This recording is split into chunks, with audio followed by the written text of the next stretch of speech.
At the Jiangcheng First Professional Academy, the instructor informs the students of their achievement in completing all the theoretical coursework at the academy. Today marks their opportunity to awaken their abilities and also to enter the dungeon for the very first time. He calls upon the students by their IDs to proceed with a talent awakening. After years of feeling powerless in this world, our hero Lin Yi eagerly anticipates his talent awakening. Swordsmen and mages are the most favored professions. Following closely are warriors and others. However, due to limited healing advantages, poor mobility, and nearly non-existent attack potential, priests are at the lowest tier of the professional spectrum. With strong gear and top-notch talents, other professions can handle instances alone. Unlike priests, priests can merely stay behind the group, gain experience, and heal, rendering the profession a laughingstock. Sumumu asks our hero if he has chosen any profession, but he replies that it's pointless to contemplate it since he'll discover which profession fits him after he awakens his talent skills. All the students begin to cry about how lovely Mumu appears and get upset when our hero pats her head.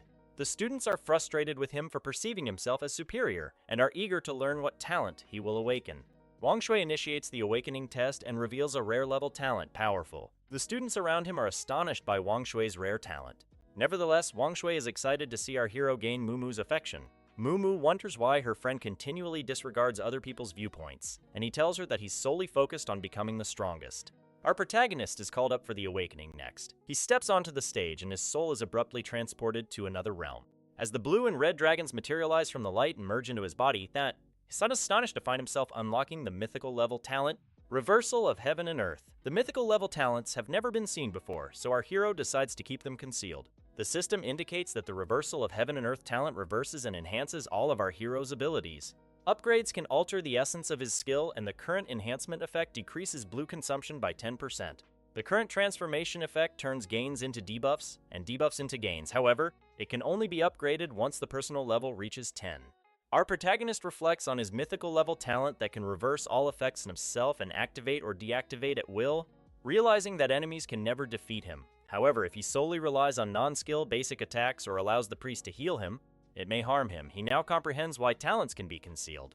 After the announcer states that our hero has opted to hide his talent, everyone assumes that he has awakened some worthless talent, and Mumu simply overestimated him. Mumu proceeds to awaken her talent next, while our hero approaches the statue of the goddess to select his career profession.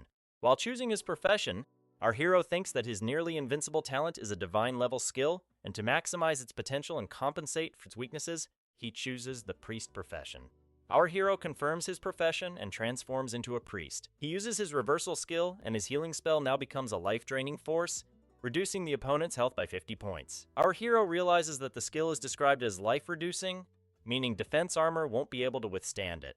The combat strategy becomes apparent for our hero, but he also recognizes that he must be cautious of his teammates' healing or buff skills, because in a reversal state, the buffs from teammates could end up harming his body. Everyone starts mocking Lin Yi for selecting the priest profession, believing he wants to stay behind his team.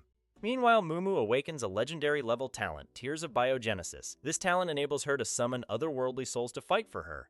Instantly, everyone is amazed by Mumu's abilities and wonders what profession she will select. They continue to laugh at Lin Yi for having a mediocre talent compared to their goddess. Mumu opts for the mage profession, and everyone acknowledges that it's a wise choice since she could also join the professional alliance. However, the teacher is particularly intrigued by our hero for willingly opting for the priest profession. They find it fascinating that he chose to be a priest without being compelled. Mumu rushes to our hero to share her profession and requests to enter the dungeon with him. Lin Yi declines to accompany her and informs her that he has other plans. The system notifies that the beginner trial dungeon has opened and suggests everyone team up with the other students. At that moment, Wang Shui approaches our hero and requests his assistance in talking to Mumu to have her join his team, even offering to include him in his team as a reward. Nevertheless, our hero declines to join them. The principal enters and warns them that battling a group of monsters necessitates collaboration. He advises our hero to set aside any grievances, but Lin Yi reassures him that he harbors no grudges. He simply prefers to tackle the dungeon solo for greater experience. The principal doubts that a priest can clear a dungeon alone and warns Lin Yi not to gamble with his life. He cautions our hero that he could perish in the dungeon, but Lin Yi insists that he can manage it solo. Our protagonist wishes to solo dungeons to level up swiftly and to prevent his mythical level talent from being exposed to others. The principal is left contemplating why this student possesses such confidence. The system warns our hero against entering the trial alone, yet he proceeds into the dungeon regardless. Our protagonist enters the dungeon. The Forest of Wolves presents a demanding dungeon for the new students. However, if they coordinate effectively, there shouldn't be any casualties, and achieving a B-level rating would already be the best outcome.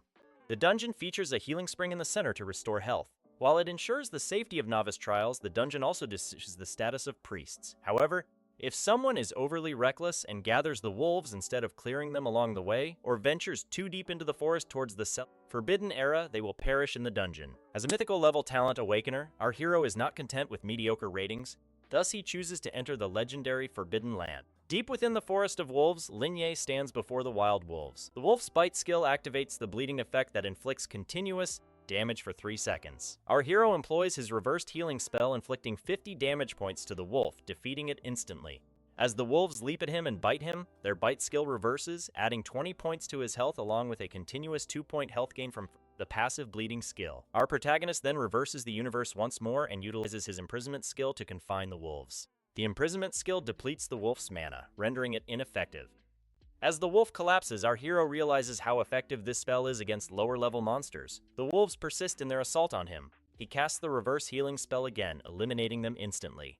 Noticing how each small monster grants 10 experience points, our hero believes he can level up to 4 by defeating all the monsters. His objective is the hidden final boss, and with even a 1-level difference, Lin Yi feels assured that he can accomplish it.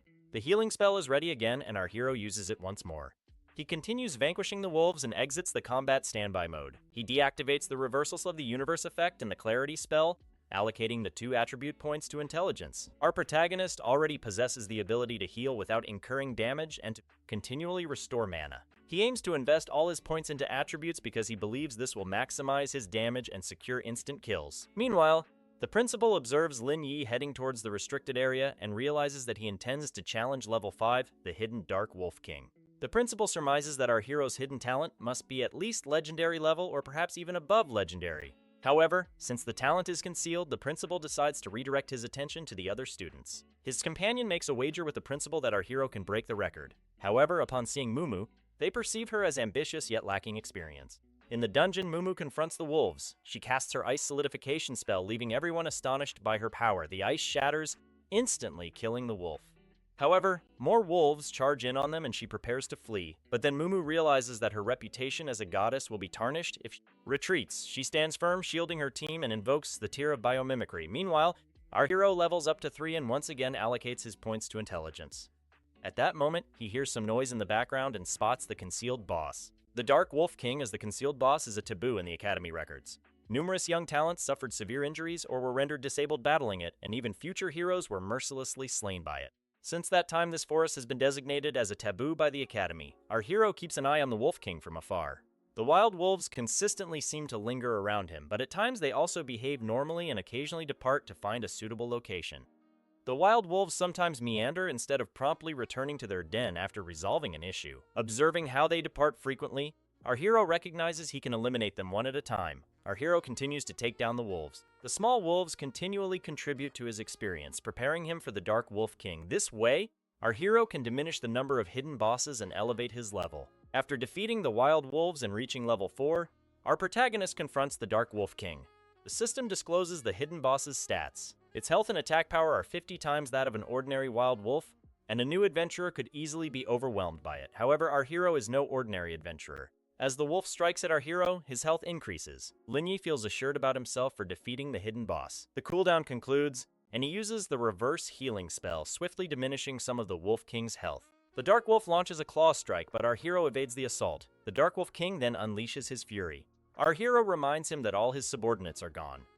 As the hidden boss leaps to attack our hero, he employs the reverse healing spell once more, quickly reducing the Dark Wolf King's health. After eliminating the hidden boss, our hero earns 1,000 experience points and ascends to level 5. As a reward for completing the trial, he acquires a bronze chest. For fulfilling the hidden achievements and vanquishing the final boss, he receives a silver chest as an additional reward. However, noticing that the healing reversal spell didn't count as damage, Lin Ye speculates that he might not have attained the SSS evaluation. Meanwhile, as the system announces that a student has cleared the trial with a SSS evaluation, the entire academy is left stunned.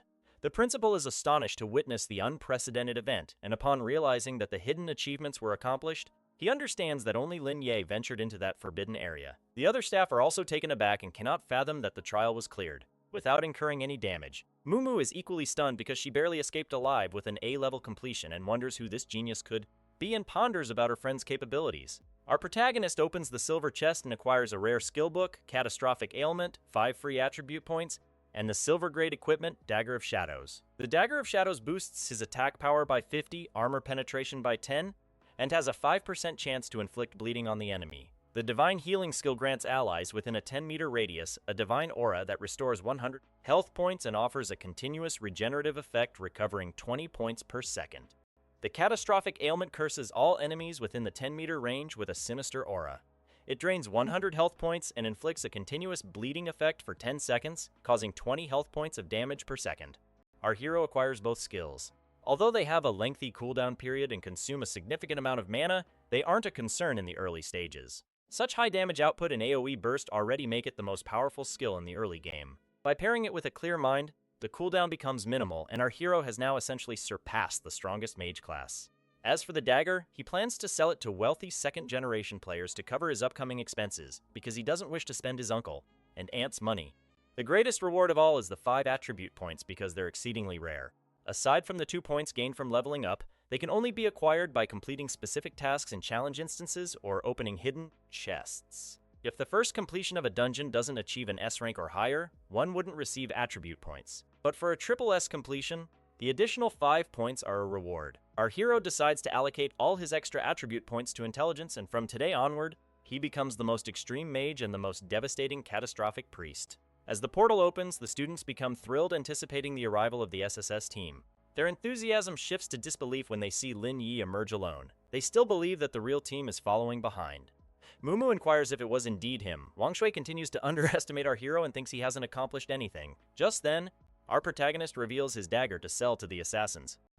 Everyone is astonished to see the silver-grade gear. They begin bidding, and the highest offer reaches 50,000. Our hero counts down the bids to 2, and then someone offers 100,000 alliance coins. In contrast, the average annual income of a typical family is 10,000 alliance coins. It would take them a decade without food or drink to save that much. Everyone is stunned to hear the bidding price, and our hero sells the dagger to the highest bidder. The other adventurers crowd around him, asking a variety of questions. They can't believe he went alone and cleared the dungeon with the highest rating. The academy instructors refuse to accept that our hero completed the dungeon with such a high score. At present, not a single expert at the top tier in the rookie phase can meet the criteria for a triple SSS rating. Wang Shui grows furious and suspects our hero must have cheated, as a priest shouldn't be that strong. The principal intervenes and informs everyone that they are now apprentices with exceptional talents. In 30 days, they must undergo the most significant event of their lives, the professional examination. In the future, whether the players return as ordinary individuals or emerge as heroes battling the demon horde hinges on their performance in the assessment a month later. The principal advises everyone to utilize lower-level Secret Realm dungeons to level up to 10. The professional assessment is to be completed as a group, and our hero has already chosen his partner. He understands that Mumu might seem aloof, but she cares deeply. She's fiercely loyal and easily misled, and although she possesses strong talent now, our hero still wants to safeguard her because that's the vow he made to his uncle and aunt. So he invites Mumu to accompany him to the outdoor dungeon. The Secret Realm, Stone Cave Dungeon, features a normal difficulty level where they must defeat the Poison King, followed by a hard difficulty level where our hero is tasked with killing the Scorpion King within a specific time frame or risk entering a frenzy state. The challenge dungeons can be chosen based on difficulty, which increases with the dungeon's level. Higher difficulty means tougher monsters, more challenges to complete, and additional teammates required, but it also offers greater rewards. Newbie dungeons usually have normal, hard, and nightmare tiers, but the Stone Cave dungeon only includes normal and hard. Observing our protagonist select hard difficulty, Mumu fears that she'll only hinder him from achieving a triple S ranking. However, Lin Yi assures her that this dungeon has a bypass to evade monsters and clear the area.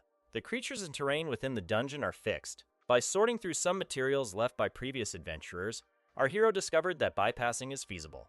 Mumu is impressed by her friend's reasoning skills. She has always recognized his hidden potential. She frequently observed him studying various dungeons and monsters, calculating different statistics, yet he barely passed every theoretical exam, leading everyone to believe he was an easy target. Nonetheless, Mumu is confident that her friend will become the hero who rescues the world. Inside the Stone Cave dungeons, Mumu is captivated by the shimmering crystals. Lin Yi reminds her that this dungeon poses more danger than the previous ones. It forcibly pairs insufficient team members with other groups, which means they must remain cautious of monsters and rivals. An explosion occurs, and one of the players crashes into the wall. Wang Shui is consistently beaten by the monsters and realizes that this dungeon is considerably tougher than he anticipated. The system reveals that the poison sting of the demonic creatures will paralyze anyone it strikes. Wang Shui starts shaking and sees our hero entering. He reminds Lin Yi of the Academy's mutual aid agreement and requests his assistance. However, our hero leaves them behind and flees to clear the dungeon alone. Our protagonist informs his companion that the scorpions fear water and lack a long-range attack method. He instructs her to obey his commands and reassures her that she won't be poisoned. When Mumu makes a sound, Lin Ye comments that the scorpions are also extremely sensitive to noise. A massive scorpion stands in their path. Our hero employs his plundering technique and quickly takes down the scorpion, leaving Mumu astounded. Our hero clarifies that the basic requirement for skipping class is to evade the monster's surveillance by taking a special route.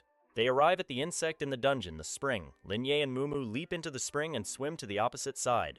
Our hero picks up a stone and tosses it to distract the monsters. All the scorpions shift their focus towards our hero, and he deliberately draws them towards himself. The scorpions converge at the spring, and Lin Yi casts his spell to instantly eliminate all the scorpions, earning 2,000 experience points. Wang Shui's entire team is astonished to witness him instantly defeat the monsters that had troubled his whole team. Mumu uses her ice condensation spell and dispatches the remaining scorpions. She gains experience points, advancing to level 4. After vanquishing all the small scorpions, our hero concentrates on the Scorpion King. As a boss monster, it defies the instinct to fear water and swims through the spring. Mumu's ice condensation spell only inflicts 10 points of damage to the Scorpion King. Mumu is shocked by the boss monster's formidable defense and fears she might make an error. Our hero tells her that the weak point is located at the second segment of the scorpion's abdomen. Suddenly, the scorpion lunges at them, but they evade the attack. Our hero instructs Mumu to continue creating the footholds. He then deploys the plundering technique, dealing 150 points of damage. He then signals Mumu. She uses her ice condensation spell. The Scorpion King reveals its weak point to make a move. Our protagonist lands a critical hit, inflicting 1,000 points of damage and defeating the Scorpion King immediately. Mumu is astonished to see her friend eliminate such a formidable monster so effortlessly. As a result of completing the dungeon with all achievements, our protagonist's rating upgrades to triple S. He free the Corner treasure chest and 5 free attribute points. Wang Shui and his teammates fall to their knees and plead with our hero for forgiveness. Lin Yi advises them to keep today's events confidential if they wish to avoid any repercussions and departs the dungeon. Our protagonist enters the teleportation space to privately open the treasure chest. He opens the treasure chest and acquires a growth-type poison bubble skill for the mage class, golden grade Gale shoes equipment, a silver grade hunting greatsword, a silver grade emerald ring, and 5 free attribute points. The hunting greatsword has an equipment effect that increases attack by 200 points and strength by 5 points with a shield breaker passive effect. The Gale shoes enhance agility by 10 points, boost movement by 30%, and feature a passive effect called Ghost Step. The Poison Bubble skill book is a golden grade skill that summons a poison bubble that damages upon contact and spreads an area of damage upon explosion, with a chance to cause a target to enter a 5-second poison state. The Emerald Ring reduces the cooldown time of all skills by 10%. Mumu is amazed by the rewards from the golden chest. The 2 golden grade items are exceptional for the early game, but the most valuable treasure is the silver grade ring for our hero. The ring holds the same worth as free attribute points, and it could fetch our hero 1,000,000 coins at auction.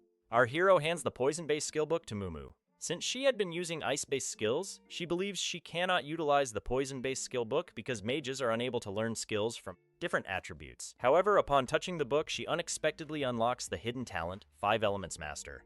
Mumu is astonished to discover this new talent, as she had never heard of it before. By collecting skills from various attributes, she can gain some unforeseen advantages. This hidden talent now becomes Mumu's ace in the hole. Mumu inquires of her friend how he plans to use his 5 attribute points, but he tells her that his approach won't suit her. Outside, the players fret that they may fail the wilderness instance. Just then, our hero and Mumu teleport, and they are instantly struck by awe of Mumu. They chatter about Lin Yi's skills and his rumored accomplishments, and suddenly, a car pulls up. Huang Xiaofeng exits the car after spotting the girl Lao Zhao mentioned. Mumu grabs her friend's hand and rushes to get away. She despises Xiaofeng for leveraging his family's influence to clear instances and for flirting with girls from less fortunate backgrounds. Xiaofeng approaches Mumu and expresses a desire to get acquainted. Everyone suddenly shifts their focus to Xiaofeng and begins speculating about his potential to become the top scorer. Mumu dismisses Xiaofeng, asserting that she already has a boyfriend. Xiaofeng identifies his target. Our hero asks Mumu if she's avoiding the guy. Our protagonist pushes the playboy aside. Xiaofeng becomes furious and decides to engage in a fight. He employs his charge skill to strike our hero. However, when he delivers the hit, our protagonist uses the reverse plundering technique, causing Xiaofeng to take the damage himself. The playboy gets infuriated, believing his opponent utilized some trick. Our protagonist tells him in a childish tone that he didn't do anything because his class is a priest. All the onlookers are left astonished seeing Xiaofeng on the ground. Xiaofeng swings again in anger and ends up injuring himself once more. Our hero was merely testing his reverse healing on professionals and now realizes that the plundering technique can also adversely affect professionals. Even after taking a beating, Xiaofeng dares our hero to a fight, thinking he could force his opponent to kneel. Zhao Qihang reminds his friend that professionals are not permitted to use awakening skills in private duels. He is astonished that a priest can inflict significant harm with just a touch and excellent equipment. He knows about the school forum discussing our hero soloing the dungeon and reaching level 5, but is reluctant to believe it is true. Zhao Qihang realizes that Lin Ye must have awakened a formidable talent. He apologizes to Lin Yi on behalf of his friend and assures him that he wishes for no disruptions in class. Xiaofeng yells at his friend for apologizing instead of engaging in a fight. Zhao Qihang lifts Xiaofeng up and warns our protagonist that his friend is likely to cause trouble for him in the future. He hands over a card with 50,000 on it and advises our protagonist to stay away from school for a month. He suggests Lin Ye come to him to level up in the dungeons to stay ahead before the test and tells him to steer clear of Xiaofeng for some time. Our protagonist finds Zhao Qihang intriguing because he prefers to offer a favor instead of fighting. Lin Yi doesn't want to trouble anyone, but he is curious to see how many people Xiaofeng can get to annoy him, because that would provide him with a chance to assess his combat effectiveness. Mumu gazes at the cave dungeon guide created by our hero and wonders if it will truly sell for a high price on the forums. Our hero assures her that no one can resist extra free attribute points. Outside the cave, a group of professionals stares at the guide, questioning its authenticity. One of them decides to purchase it to test it out, and at that moment, someone buys the guide for 5,000 Alliance coins. 3 minutes later, a professional emerges from the portal, astonished that he actually cleared the Triple S rank. He leaves feedback on the guide, and soon enough, more and more individuals begin purchasing the guide, filling the forum with positive reviews. Everyone is astonished by the ease of class skipping. The orders keep pouring in, and Mumu's eyes shine gold at the sight of so much money. However, the guide is beginning to attract the attention of some agencies. They search for the person behind the guide, but our hero utilized a hacking technique to obscure his tracks. They trace the IP back to Jiangcheng College, and their supervisor questions if anything noteworthy has occurred at the academy recently. Meanwhile, our hero also secures a buyer for his great sword at 80,000, and the buyer agrees without any fuss. Mumu is astonished by how much cash our hero has accumulated, but Lin Yi wants to explore more dungeons. Even though the silver tier graduation weapon is the finest early gear, Lin Yi believes it will eventually be superseded. Regardless of top tier equipment, lacking combat awareness means one is merely fodder in the trials. Mumu asks our hero why he dedicates time to compiling guides for cash when there's still ample time before the test and he's already progressing rapidly. Lin Yi replies that he's doing it to safeguard those he cherishes because they've been his protectors all these years. In his previous life, our hero was an orphan who never had a family. This world has been his blessing because here he had parents who loved and safeguarded him. However, a decade after the demonic tide subsided, his relatives treated him harshly and wished him dead to claim his parents' fortune. Our protagonist begins to recall when his relatives would debate what to do with him and who would inherit. They would plan to keep him like a pet and argue over getting a larger share. Our hero had no means of resisting, so he simply fled. His plan was to survive and make those relatives pay, but then his uncle and aunt brought him home and treated him as their own. They assisted him gradually and even helped reclaim his parents' inheritance without taking a cent for themselves. The greedy relatives were taken to court and faced consequences. Without his uncle and aunt, our hero would not have received an education or lived the life he enjoys now. Earning money is to repay the kindness of those uncles and aunties. For him, becoming stronger is about protecting the 3 most important individuals in our hero's life and preventing the past from repeating. The first-year student Baiji approaches our hero and inquires if he's the great swordmaster. Noticing her standout appearance with the username Muscular Man Brother, Lin Ye suspects she's here for a proxy transaction. Baiji insists that it's genuinely her. Our hero questions whether the little girl is inherently super strong or if she has allocated all her points to strength. He advises her to carefully inspect the item because refunds aren't permitted once sold. Baiji takes the sword, and as she swings it effortlessly, our hero realizes it's her own strength. However, Baiji still can't fathom how the great sword is valued at only 80,000. Only one of such quality is produced in her grade, and when she checked in the external market, the hunting great swords were priced over 200,000. Noticing her complete unawareness of the equipment prices, our hero thinks she's some affluent child. While they finalize the transaction, he advises her to check the prices prior to making a purchase next time. After the transaction clears, our hero's balance surpasses 1,000,000, and he becomes a gold card member. As he walks away, something strikes him, and the system reveals he has acquired a special buff called Gaze of the Lucky Goddess that will enhance the loot box level of each dungeon he completes. Baiji tells him that it's her talent and asks if she can join his testing team. Our protagonist is astonished to discover Baiji has an innate lucky buff, a talent rarer than some legendary skills. Seeing her, he believes she's not fabricating her claim about it being upgradable and realizes it could be seen as nearly invincible. The application of this talent is not restrictive, and with the backing of this buff, one can also unlock legendary or even mythical treasure chests. Linye asks Baiju if she has informed anyone else, and she replies that she hasn't. She elaborates about her limitations, that it can only be utilized 3 times at most per week and can only be granted to one person at a time. Our protagonist urges the little girl not to disclose it to anyone else as it might draw some perilous attention. He tells her that her buff is extremely valuable and rare, and once it becomes known, it will attract malevolent professionals. They might even imprison her and strip her of her freedom and future. However, Baiji grows inquisitive, thinking that the Professional Alliance is the organization they're all meant to join. It's a global organization that leads humanity in the battle against the tide of darkness. Linyi clarifies that there are factions within the organization that have a complex relationship, resulting in power struggles and assassinations occurring regularly. He invites Baiji to join his team and assures her he will look after her. Baiji is stunned to be invited, and our hero reintroduces himself to his new companion. A short while later, Baiji encounters Mumu. They both greet each other and make introductions. Baiji is captivated by Mumu, and Mumu thinks she is adorable. Our hero buys them both a meal and informs them that they need to proceed to the dungeon. The dungeon that our protagonist plans to enter next is the nightmare-level Goblin Underground Dungeon. To earn freedom points for everyone, our protagonist opts to go in alone first and devise a plan for his teammates.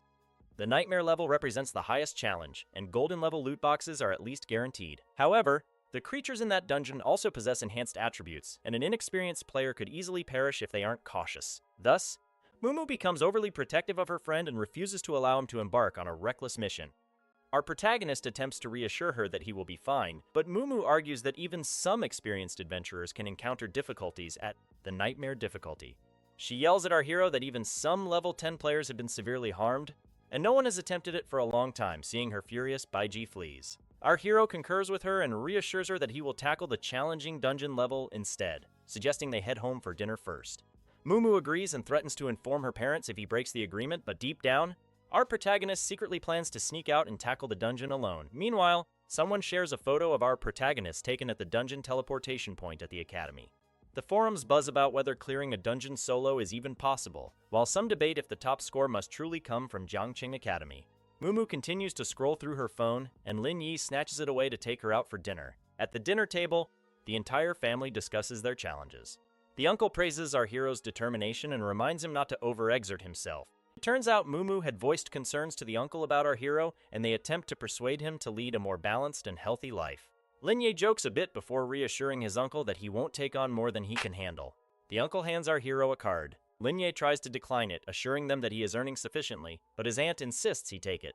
Our protagonist feels thankful for his uncle and aunt for the life they've provided him.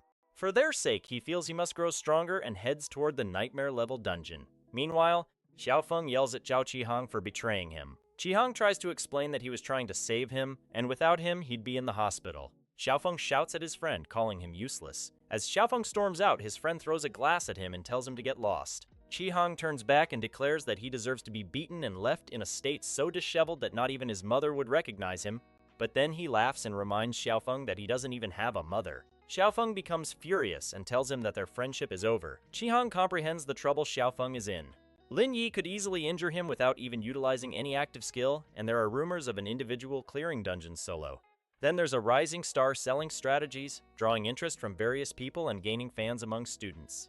The fact that both are in the same city indicates Xiaofeng is in trouble. Xiaofeng calls his minions and instructs them to gather more individuals and equip them with the best gear to teach an arrogant student a lesson.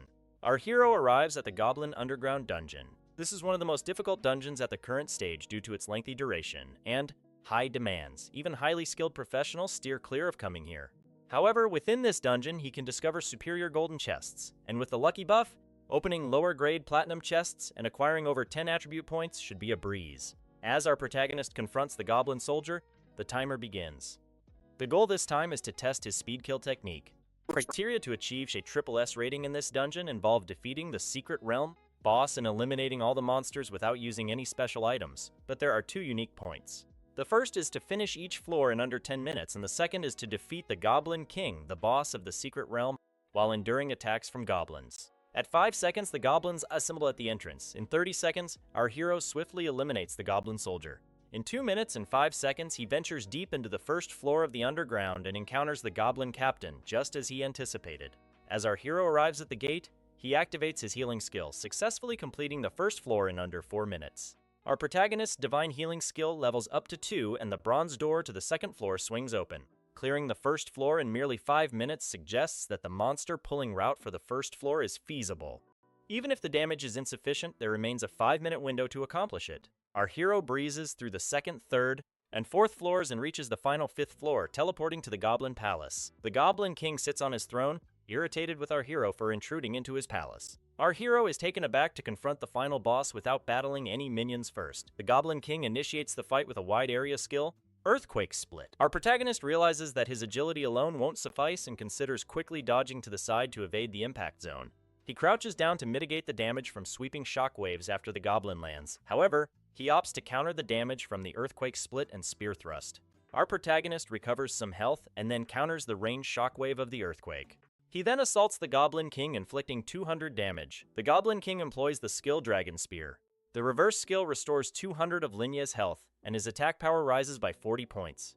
The Goblin King then activates another skill and realizes that it still has no effect against his foe, so he becomes enraged, believing he has discerned his opponent's weakness. The Goblin King summons his subjects. Our hero is astonished to witness the nightmare-level boss's strength, yet he still feels it's not the opportune moment for the ultimate move. The Goblin King instructs his minions to directly assault our hero without using any skills, thinking that it's merely the skills that are ineffective against him. The Goblin soldiers begin to strike our hero, but he evades, and the hits they manage to land only serve to his advantage. The Goblin King becomes increasingly infuriated seeing him withstand attacks without any harm, and our hero's demeanor offends him even more. Our protagonist activates his reversal skill to absorb the Goblin King's health. The Goblin King, furious at our hero, challenges him to a fair duel. Our hero halts and pivots for a direct confrontation. As our hero lowers his staff and channels his energy, the Goblin King is left astounded, witnessing the demonic god's power in his grasp. The power cascades from the sky, coursing through every corner of the palace, instantly annihilating all the goblins. The Goblin King's health plummets to 1%, and his will to retaliate diminishes. Our hero employs his reverse healing plundering effect and finishes off the Goblin King. After vanquishing the Goblin King, Linya earns 5, zeros in experience points, and levels up to 7. He receives a triple S rating, and the gold level chest transforms into a platinum chest thanks to Baiji's luck buff. Our hero is impressed by the luck skill, and the dungeon duration permits him to attempt this instance once more. He opens the chest and acquires multiple items. Our hero is pleased with the rewards. The Stellar Radiance provides a vast area for group healing and damage reduction, but with the effects reversed, it means a broader damage range and greater instantaneous output while also decreasing the opponent's damage reduction and amplifying damage. With this, any monster can be swiftly defeated. Our hero cheers for his new strategic level group skill and learns Stellar Radiance first. Regarding the Holy Light, he intends to learn it since it lacks impressive qualities. He then allocates all 15 attribute points to intelligence and makes a significant leap in his stats. As Lin Ye exits the portal, he is caught by Mumu. He tries to act oblivious, but then confesses that he has cleared the nightmare level dungeon. Mumu informs him that she had a sudden idea and wanted to explore this dungeon. As they stand outside the portal, Xiaofeng finally spots them. He informs his subordinate that our hero has been seeking a fight. However, the subordinate declines to engage because he's too frightened of our hero, so Xiaofeng opts to handle it himself. Our protagonist lists the Holy Light skill book and the Sandstorm Bow along with the S-rank guide for nightmare level dungeons for sale. The users begin to drool over our hero's capacity to conquer such a high-ranked dungeon. The forums speculate that Lin Yi, the seller of the greatsword, and the individual who solo-cleared dungeons at Triple S rank are all the same person. However, all the remarks start slandering the conspiracy theorist for believing that Lin Ye could be a formidable professional with exceptional talent. The guide begins to sell, and Lin Ye receives an offer to buy a Holy Light skill book for 100,000 coins and the Sandstorm Bow for 150 coins. He collects a total of 500 Alliance coins, which isn't as much as he anticipated. Our protagonist thinks that because his guide doesn't feature a flawless completion of the Goblin King at the end, no one is eager to purchase it. But the issue is that even if he creates such a guide, nobody can clear it. Nevertheless, the nightmare level dungeons still represent an upgrade for his gear, and money is merely a secondary concern. With 15 hours remaining for the luck buff, our hero decides to take a break, regain energy, and head to the next dungeon. As our hero takes a stroll, a car pulls up to him, and he spots Xiaofeng inside. He reminds Xiaofeng of their previous encounter, but then his subordinate threatens his family.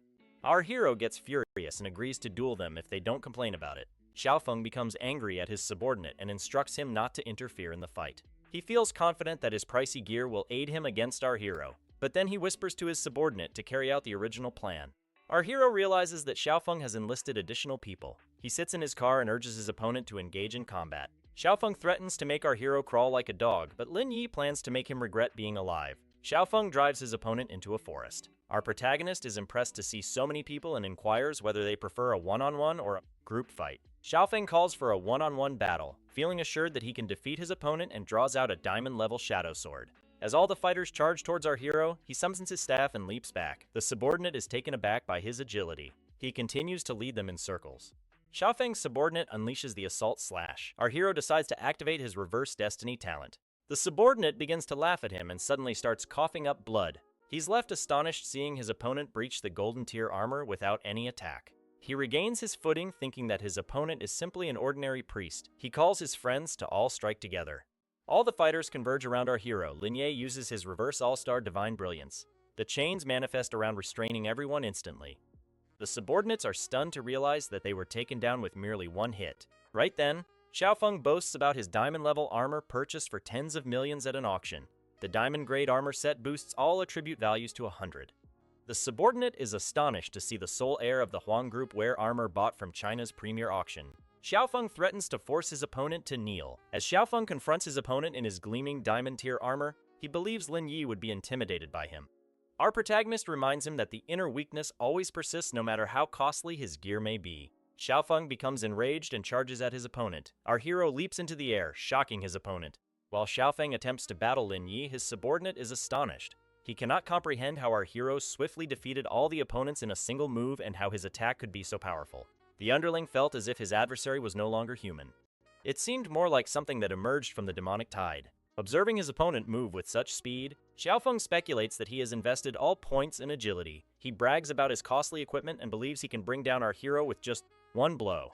However, our hero informs him that his base stats are simply too low. Xiaofeng swings his weapon, but our hero evades and chooses to counterattack. With a single strike, our protagonist inflicts 1,000 points of damage, shattering the armor shirt and the diamond grade set. Xiaofeng is astonished to witness his diamond gear sustain such severe damage. He unleashes his slash charge followed by a triple slash and sweeps through 1,000 soldiers, but our hero deftly dodges everything. As Xiaofeng attempts to rise, he suddenly starts taking damage. He writhes on the ground in agony, and our hero heals him back up. Lin Yi informs him that his attacks can easily penetrate his armor. He then urges his opponent to surrender his diamond-grade equipment and to vow never to cause trouble again. However, Xiaofeng refuses to submit and receives damage once more. He becomes furious at our hero and resolves to unleash his ultimate move. Our protagonist remains seated on the ground unafraid. Suddenly, Xiaofeng's bones begin to crack. Our hero stands up and heals his opponent, but then Xiaofeng threatens him again by invoking his wealthy father's name. Our hero despises being threatened and drains his opponent's health once more. After depleting his health, he heals Xiaofeng again and then drains his health once again. He continues to torment his opponent while the underlings learn a lesson. As our protagonist displays his true strength, Xiaofeng's underlings are shocked and fear that their leader might be killed. Meanwhile, a camera keeps recording the entire fight. People start tuning in for the live ranking stream, commenting on what new gossip is unfolding in town today. As more viewers join, they begin discussing the well-known second generation, Xiaofeng, and question if this fight was meant to happen quietly. During the live stream of the match, excitement builds as viewers observe the new skill he employs. They wonder where Xiaofeng found the courage to utilize such a skill. Then Xiaofeng opens his mouth and curses loudly. The public narrative shifts immediately. Viewers begin criticizing him for his harsh demeanor, stating they didn't expect such an attitude from him, particularly given his status. When Lin Yi starts using his mage abilities, the audience's focus completely turns toward him. They commend his capacity to heal and inflict damage simultaneously, noting how rare it is for a priest to directly assault a warrior clad in diamond-grade gear. The stream captures Lin Ye's face clearly, and people begin recognizing him, asking if he's from Jiang City's professional academy. They mention the conflict that occurred a few days ago, and remark that Xiaofeng must truly have terrible luck. Two commentators mention knowing Lin Yi from school, stating he was the first individual to ever solo a dungeon, which confirms their hypothesis that he awoke a top-tier talent. Viewers quickly delve into his past dungeon records, even though they weren't from large professional-level instances, and start discussing his impressive inventory of SS-graded items. His transactions having been photographed only heightens the buzz. Baiji attempts to divert the audience's interest elsewhere, but people continue concentrating on this new potential for priests and begin forming Lin Yi fan clubs. Many start openly supporting the oppressed and criticizing Xiaofeng, accusing him of behaving arrogantly merely to attract women. They claim he looks down on ordinary people and that being the eldest son of a massive corporation does not suit his conduct. The conversation quickly escalates to labeling him as a Nepo baby. Soon viewers begin targeting his father, Tianqi Huang, accusing him of always shielding his son. Before long, people start protesting against the Huang Corporation entirely, calling the company worthless. The corporation's share prices begin to nosedive. Mumu shows the live stream to her parents, insisting they should teach Xiaofeng a lesson. However, her mother declines. She states Xiaofeng's character is already warped, and that life will inevitably show him the consequences of such choices. When Mumu tries to contest, her mother cautions her that intervening will only make them appear as bad as Xiaofeng. She reassures her that Lin Yi can manage this much by himself. Meanwhile, the leader of the Professional Alliance inquires if Lin Ye has officially entered the professional arena yet. He remarks that Lin Yi's newly unveiled talent could easily elevate him to legendary status, lamenting that such capability is being squandered on him being a priest. A rare once-in-a-lifetime genius, he contends, ought to work directly under the Professional Alliance. Other Alliance members express their support for formally involving Lin Yi, but the conversation soon puts Xiaofeng's father on the spot. They question what he intends to do about his reckless son. Chairman Huang assures them that he has already determined compensation and has apologized on Xiaofeng's behalf, promising he will take the issue seriously. Back at the battlefield, the person dispatched by Xiaofeng's father arrives and requests Lin Yi to show some leniency. Xiaofeng, overhearing this, starts laughing helplessly, claiming that his father will kill him. Lin Yi asks the assistant if the chairman is pressuring him, stating that if the chairman wishes to discuss matters, he should come himself. The assistant quickly clarifies that the chairman sent him to offer compensation and apologize on behalf of Xiaofeng. Xiaofeng cries out in disbelief as Lin Yi weighs his options. Moments later, Lin Yi gets on a call with Chairman Huang, who apologizes yet again. Lin Yi informs him that it's acceptable. The chairman then states he is willing to compensate Lin Yi for all the items he lost, anything within his means, and asks if Lin Yi can hand Xiaofeng over to them so they can properly discipline him. Seeing a prime opportunity, Lin Yi requests 3 sets of unrestricted diamond equipment, 1 preset, 1 mage set, and 1 soldier set, plus 5 bills and 1,000 alliance coins. He asks whether Chairman Huang can manage that level of compensation. On the other end, the chairman goes silent, stunned, asking if Lin Yi is being serious. The chairman hears Lin Yi's outrageous request and freezes, mulling over how he can't locate 3 unrestricted diamond level sets for different classes even if he searched the entire nation. After a moment of silent dread, he tells Lin Yi that it may take a few days to find the 3 sets since he doesn't have them in his current stock, channels. Should he still fail to acquire them, he promises to personally farm the sets from special dungeons, and the Alliance is prepared to provide extra resources to expedite the process. While speaking, the chairman observes something unusual. His son is unintentionally exposing him on the private jet. He adjusts his glasses and uses his detection lens to identify the camera source. The assistant steps forward and addresses the live stream directly, telling the audience that the matter is now resolved. The chairman has apologized, and a compensation plan has already been discussed. Lin Yi, on the other hand, contemplates how the Alliance has suddenly taken notice of him. He wonders if they have already uncovered his unique talent. The chairman continues speaking, explaining that he can grant Lin Ye access to all the hidden dungeons around Jiang City. He informs him that of the 50 dungeons in the area, several rare ones entail deep-rooted conflicts between factions, places where only the most daring professionals dare to tread. Lin Yi calmly responds that a month is sufficient for him to clear those dungeons. The chairman hesitates, asking if that truly would be enough for a new professional. He doesn't disclose the fact that he only offered dungeon access to later assist Lin Yi's teammates as well, subtly hoping to foster a deeper bond. He requests Lin Yi to bring his teammates along in the future. Lin Yi agrees and mentions he will clarify the rumors on the professional forum and will live stream their dinner in return. The chairman praises his thoughtfulness, and with that, Lin Yi ends the call. He hands the phone to his assistant, noting that he'll let Huang go since he apologized sincerely. The assistant remarks that life in the professional environment is tough, and such pressure often drives people toward extremes. The next day, the 3 of them walk into a 5-star restaurant. The establishment is celebrated for its elite service with chefs from around the globe. Every team is assigned a dedicated service staff, whether dining solo or in a group, ensuring the best experience. Mumu cautions Lin Ye that even though Chairman Huang has expressed regret, he should remain wary during the meal. Lin Yi comforts her, believing that the chairman's apology seemed sincere. He sees promise in him and desires to create a long-lasting professional relationship. They enter their private service room, where Chairman Huang welcomes them in. He invites Lin Ye's teammates to take a seat and apologizes once more on behalf of his son, stating it was his own fault for failing to raise Xiaofeng correctly, which resulted in such disgraceful conduct. Both Mumu and Baiji are taken aback. How can the chairman of the Huang Association be so gracious and kind when his son is Xiaofeng? Meanwhile, Lin Yi reflects on how Chairman Huang is willing to humble himself so much for the sake of his ungrateful child. He shakes the chairman's hand, telling him that past grievances are past and that he will allow Xiaofeng to leave. After a moment, the chairman presents the gear. Lin Yi examines the items to see if they clash with his current setup, but the equipment only enhances his healing, boosts survivability, and doubles his damage resistance. Content, Lin Yi nods. Baiji sincerely thanks the chairman, while Mumu believes that acquiring such gear is to be expected from a wealthy family, acknowledges his generosity. The viewers watching the stream share the same sentiment. They agree that the chairman's apology must be heartfelt, since he wouldn't willingly part with so much money over costly gear unless he genuinely sought to make amends. Many viewers soften their stance and agree that letting him go is fair given the compensation he provided. The team enjoys their dinner peacefully. Before departing, the chairman gives Lin a heads up that he will likely face reporters waiting outside.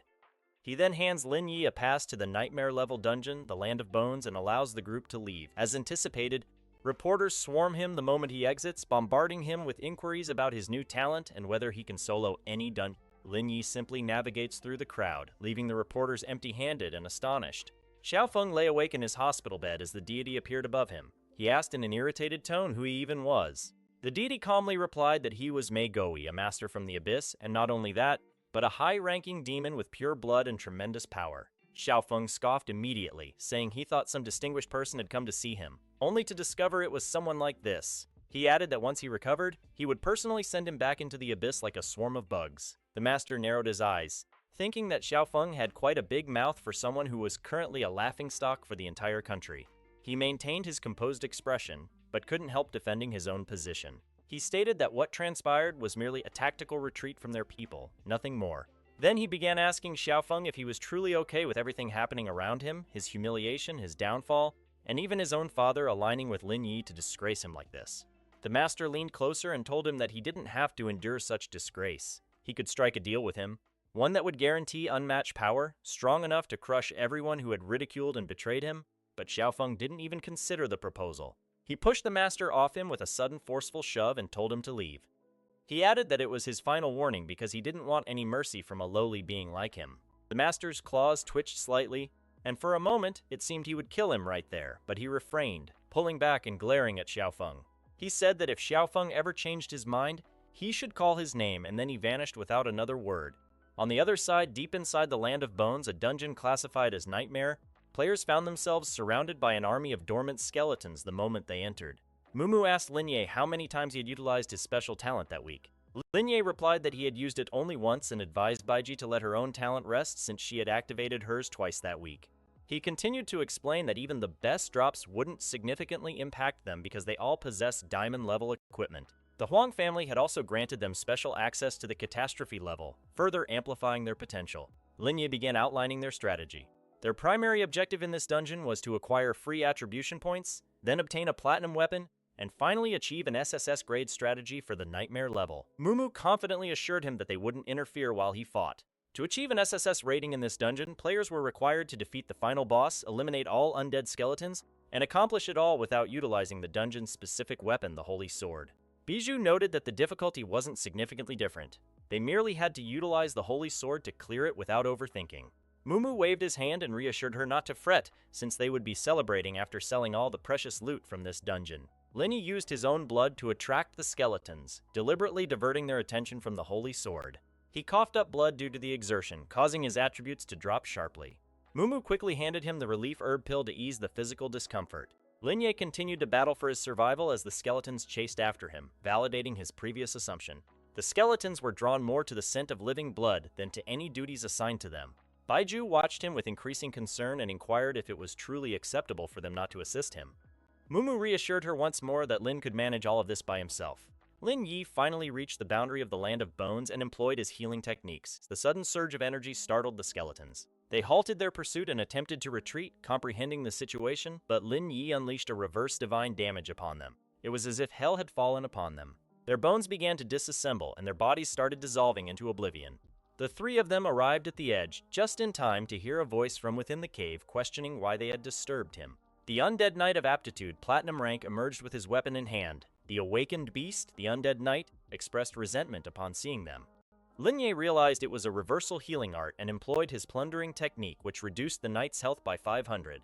Linnea recognized that he was more vulnerable and not as powerful as he had initially believed. He continued to strike the undead creature with the same plundering attack until the system notified him that the knight had entered a critically injured state. His new condition activated his passive skill, Undead Fury, enhancing the knight's attributes. The knight opened his eyes, summoning his skeletons, and soon all the undead beings resurrected, surprising Linnea as he hadn't anticipated his attack to rebound. The knight deemed him foolish, asserting that he did not comprehend he had reached a dead end and instructed him to speak his final words. But upon hearing this, Linnea merely laughed. Momo stood by and remarked that foolish creatures like the knight did not understand mathematics. Since the resurrected beings only had 100 health points and Linnea still hadn't wielded the holy sword, he would require merely 3 seconds to eliminate them. And just like that, Linnea unleashed his power, and as expected, the health points of the resurrected beings decreased, resulting in their demise for a second time, leaving the knight in disbelief. Linnea instructed the knight to utter his final words and use the reversal healing art plundering technique, reducing his health by 700 and vanquishing the boss. Just like that, he completed the dungeon. The system calculated all his task completions and upgraded him to SSS grade rank. He's received the gold and platinum chest, and he ascended to Catastrophe Descends level 2 through Fallen Hell. Mumu and Baiju cheered for him, but the system interrupted, informing him that upon completing the dungeon while protecting the Holy Sword and defeating the Undead Knight, he had acquired a unique reward, the Stone Sword Key, which can unlock any one-time dungeon gate in the Land of Death under all conditions, met with the highest difficulty of Catastrophe level. He asked if he heard it correctly, as the system inquired if he wanted to open the chest or not. Linnea informed the girls that the exclusive item of this dungeon was distinct from ordinary dungeons, and that the dungeon with all its rewards vanishes once the key is used. He updated them about the hierarchy of the dungeons.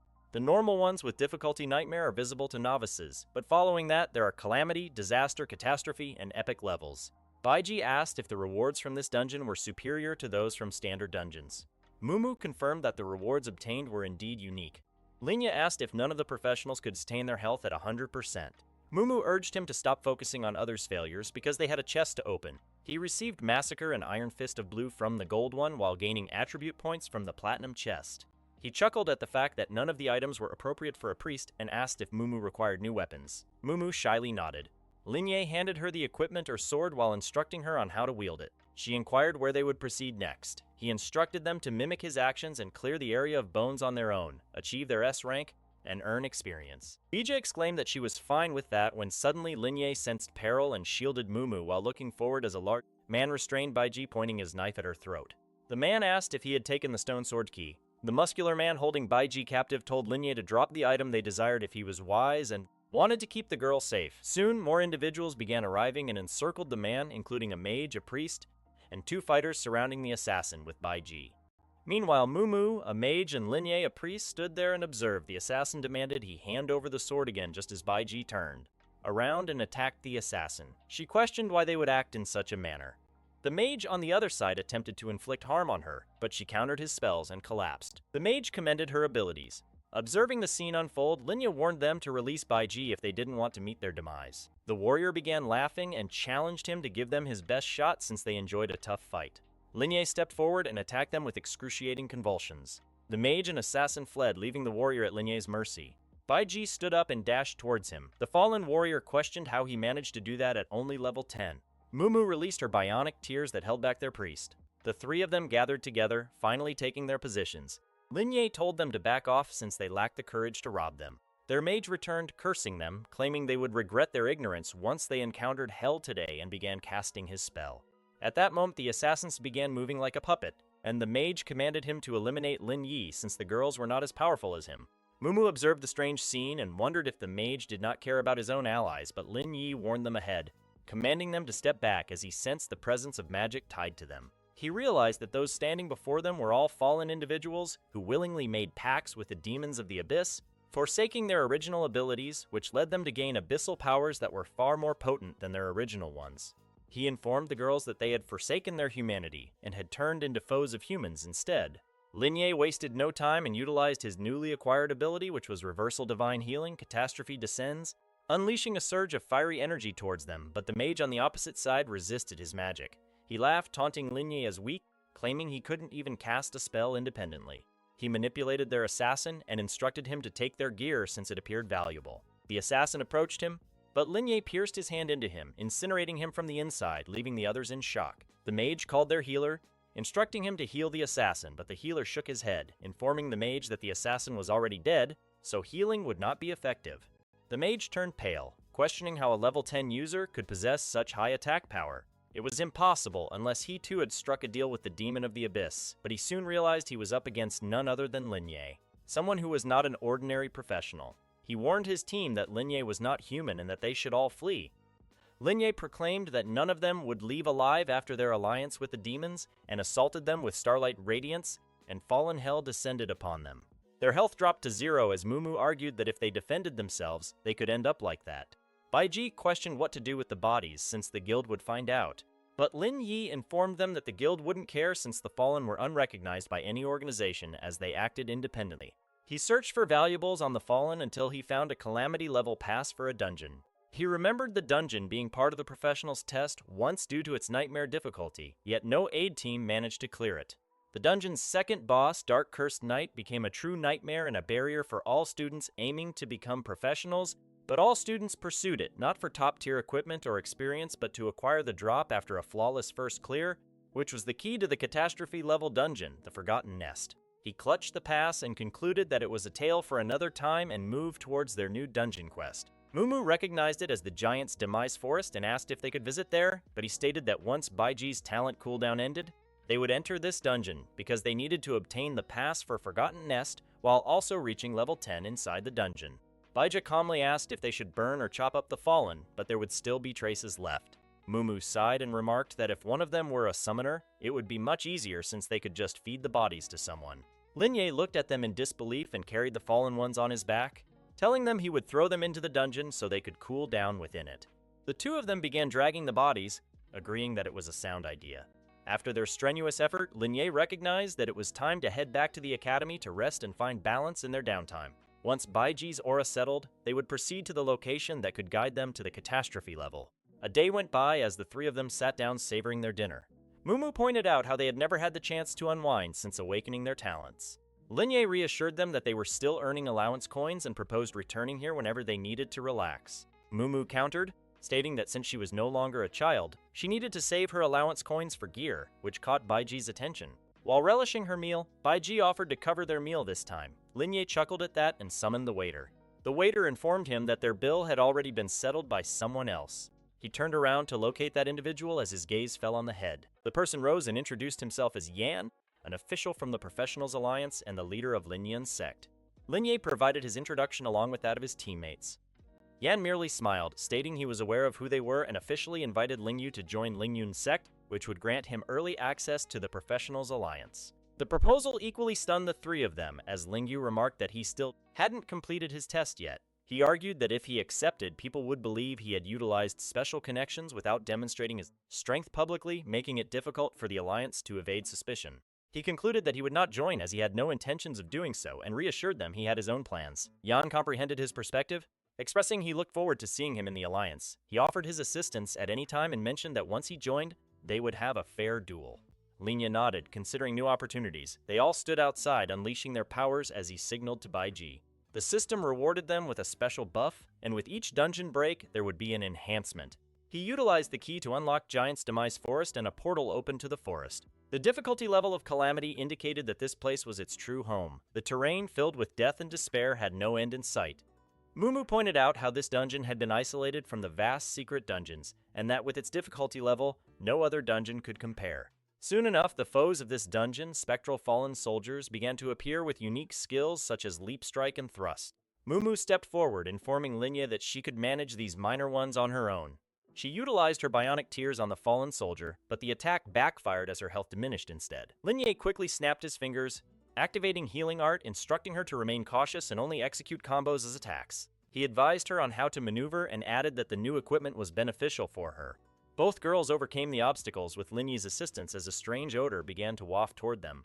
Linye cautioned them to be vigilant since he sensed the first boss's approach. The first boss in question was none other than the White Spirit Knight of level 13 with Platinum Aptitude. Linye wasted no time and employed his Reversal Magic Radiance type on the knight, later adding his Fallen Hell upon him. Mumu inquired if it had perished, but he observed all the sudden movements beneath the wind and declared that the knight was still alive. He instructed the girls to be mindful of their positions, and their top priority was to chip away at his health bar so they could concentrate on other matters. The girls position themselves as directed and combine their abilities to create bionic tears and poison bubble together. The mixed ability continued to assault the knight until his health dropped to 800. The system upgraded once more and activated its bleed debuff. After enduring continuous damage, all of his attributes surged to a higher level as the knight stood tall, then his parts began to disappear. Mumu became puzzled, asking if this was his fixed ability to become invisible after a quarter. Baiji let out a shout, declaring that this boss was more challenging than they had anticipated. Linya stated that it must be his final skill until he returns as undead again. He assured the girls that he would handle that and instructed them to keep drawing his aggro. He proceeded to find a spot to conceal himself with a clear and appropriately distanced view. He believes that the likelihood of this being expert depends on his strikes, which will be long-range like a spear. The system upgrades yet again as the knight gains a shield around him. As anticipated, the knight detects Linye's presence and hurls his attack like a spear, but the wind redirects it. Linye appears from outside with reverse heaven and earth as his defenses enhance along with his agility. The knight gazes at him in bewilderment, but in the blink of an eye, Lin Yi dashes towards him while also activating his reversal healing plundering assault. He makes the knight realize that his long-range attacks will be ineffective against him and speculates that a charging skill will be employed next, or he might retrieve his weapon. As expected, the knight employs a charging attack utilizing spiritual energy accumulation, and Lin Yi shields himself with a Clarity Art Confinement technique. His attributes instantly rise as he accrues the active points of the skill, since it's his first time utilizing it. The knight attempts to retreat to his position, but Lin Yi smirks, aware that he's already caught in his trap.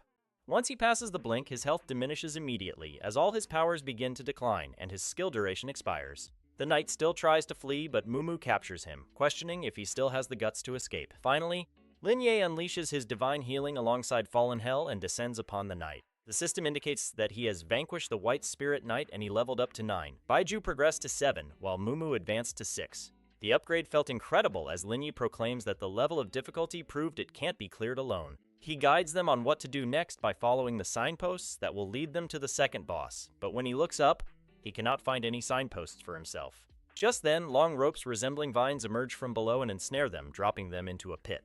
He instructs them to roll before landing to avoid injury. The three of them safely arrive at the next stage as Linye patiently awaits the arrival of the legendary Cursed Teacher. An unexpected strike from the Moonlight family catches Linye off guard before the girls could alert him. When the notification appears stating that a new monster has arrived with dangerous skills at level 15 and Diamond Aptitude, it approaches Linye. Linye yells in anger, telling it he's heard about it from the student, and that's why the creature is racking up so many kills. It shows up without even warning them. When it attacks Linye so swiftly that he can't even react, Linye shouts in alarm, warning Baiji and Mumu not just to evade it, but to block it directly. When one of them is struck by its slashing attacks, Mumu scoops her up in her arms, believing that they have gathered enough points to heal themselves. She worries that with Linye's power neutralized, they can't be healed by his priest abilities. When Linye launches another counterattack, but to Mumu's astonishment, even with triple Linye's impressive power, he still couldn't inflict any damage on the monster's health. When she decides to take 2 poisonous and freezing strikes, reducing the monster's attack power by a third, Linye assaults it with the third slash and then lands slowly on the ground, informing the girls that the Cursed Teacher's power is truly formidable. He needs to remain focused. When the monster rises again, using its Dark Night Curse combined with its mana, the girls look on in concern for Linye. He shouts not to worry and just stick to their plan. He assures them that he will do everything he can to prevent the monster from hitting Baiji and Mumu. He states that even if this one is a tank, he will wear the Cursed Teacher monster out by making it waste its mana chasing him. He employs his plundering technique once more, slashing and darting back and forth, dodging its onslaught. When Mumu comments that monsters like this are the ones they face when the reversal of heaven and death occurs, he replies that it's the ultimate counterattack of bosses, creatures that can withstand this much skill damage. He grins, showing he knows what to do. He thinks to himself that even though it is a tank and ultimate power boss and they can't do anything at the moment, they just need to buy a little more time. Suddenly, a notification appears stating that aggro is being transferred and the Cursed Teacher monster's health drops to 950. Linye smirks, reminding the creature that the Cursed Teacher's opponent is him, and he will continue rendering its attacks futile. He yells, executing his plundering strikes against it, telling the monster to perish, and slashes it down to the ground. The monster tumbles to the ground as a notification appears stating they have defeated the Cursed Teacher. The giant Black Knight curse has vanished from the fortress, and their task has been accomplished. Upon seeing this, they all exchange joyful looks as Baiji states that they can even utilize the Cursed Teacher in dungeons to clean up and assist them. He places his hand on her hair, telling her that it's their accomplishment, and that's why he always enjoys battling these bosses that haven't fought in a long time. He mentions that bosses like this yield great rewards, and when they're defeated flawlessly, they even grant an abundance of prizes. When Mumu interjects, stating that the system messages are still arriving and not finished yet, she wonders if something even more amazing could occur for them, as another gold-plated notification appears, announcing that they have received the entry pass to the catastrophe-level dungeon, the Forgotten Nest, and another one indicating that the original simulation server, the Gatekeeper, will now grant them access to the Forgotten Nest. He smirks again, reminding them that they see how defeating a boss flawlessly yields rewards, like opening the gates to the Forgotten Nest. But when he contemplates finishing the task, acquiring the entry pass, and modifying the entry setup, he ponders how others will perceive this. As they all begin to enter the dungeon, Mumu becomes distracted by sparkling butterflies. Baiji then asks if anyone has a problem here and whether they will assist others within. She assures them that no one should be concerned about the cursed teacher monster because they have already completed the mission. She beams. When Linya inquires if they are all training to become experts, he brushes it off and suggests they should proceed deeper into the dungeon. After a while, having cleared most of the task, they finally reach the edge of the forest. Only one resides there, no other. The layout of the giant boss's lair appears rather eerie as he is the sole survivor now. The final boss may resemble Godzilla with earth-shattering abilities, but he is merely a mindless brute regardless. When Baiji mentions that the guidelines instructed to cling to its left foot and trim its claws, Linya confirms that's exactly what they need to do. Upon arrival, a massive creature with Godzilla-like proportions appears, crawling on all fours with long claws. Mumu cries out, revealing the strategy, and just as she is about to strike, he states they will not follow the same tactic as before. He grins and declares for the cursed teacher to handle the dirty work here, and then shouts, summoning the dark cursed knight. He emerges from the shadows. Linya yells, commanding the knight to charge. The colossal boss roars, unleashing the moonlight slash. It reduces the HP of the Dark Knight. The Dark Knight bellows, employing the giant's barrage to assault the giant boss. They both strike each other in a flurry of blows. Linya instructs Mumu to unleash her ultimate and commands Baiji to enhance them with her. Enchantment abilities, Mumu attacks with Flame Sword Chi while Baiji uses Bionic Tears and Poison Bubbles. When Linya locks eyes with the giant, he asserts he will conclude this, casting the spell Fallen Hell, and they ultimately bring down the giant boss. When the prompt appears notifying them that Linya has leveled up to 10, Baiji to level 7, and Mumu to level 8, they all embrace in delight. Baiji exclaims to Mumu that she has never heard of anyone leveling up twice in succession. She exclaims that this is incredible. She hugs Mumu, declaring her a good luck charm. As Linya reviews the stats, he remarks that this is precisely why he included her in the team. As the diamond chest opens, they acquire diamond-level skills and platinum-level equipment along with 15 free attributes for every member. They receive White Knight Platinum Plate and White Spirit Knight Spear, as well as 3 Marrow Ash, a Heart of Giant portable equipment, and the Giant's level skills that provide a shield for 5 seconds. They also obtain shield-breaking effects for weapons and lightning paper. Finally, the Rising Tide, a priest-exclusive skill, heals all allies within 2 minutes. He gazes at it, thinking this skill is quite impressive. He notes that his reversal talent does not enhance these, but rather resembles boss control abilities. After reversal, the spear-like weapon will debuff and augment him further, and Rising Tide will also assist him, thus he needs to learn Rising Tide too. He reflects that the reversal of heaven and earth is evident, and it can even transform the nature of a skill. Later, he informs the girls that he must notify the academy in Shangguan about the teacher's disappearance and the reduced difficulty in the dungeon. He smirks, saying this will certainly create quite a buzz. The following day in the principal's office, he shouts in disbelief, asking them if Lin eliminated the giant in the dungeon. He bangs his hands on the desk and requests details about the giant with Calamity level 5 and SS rank.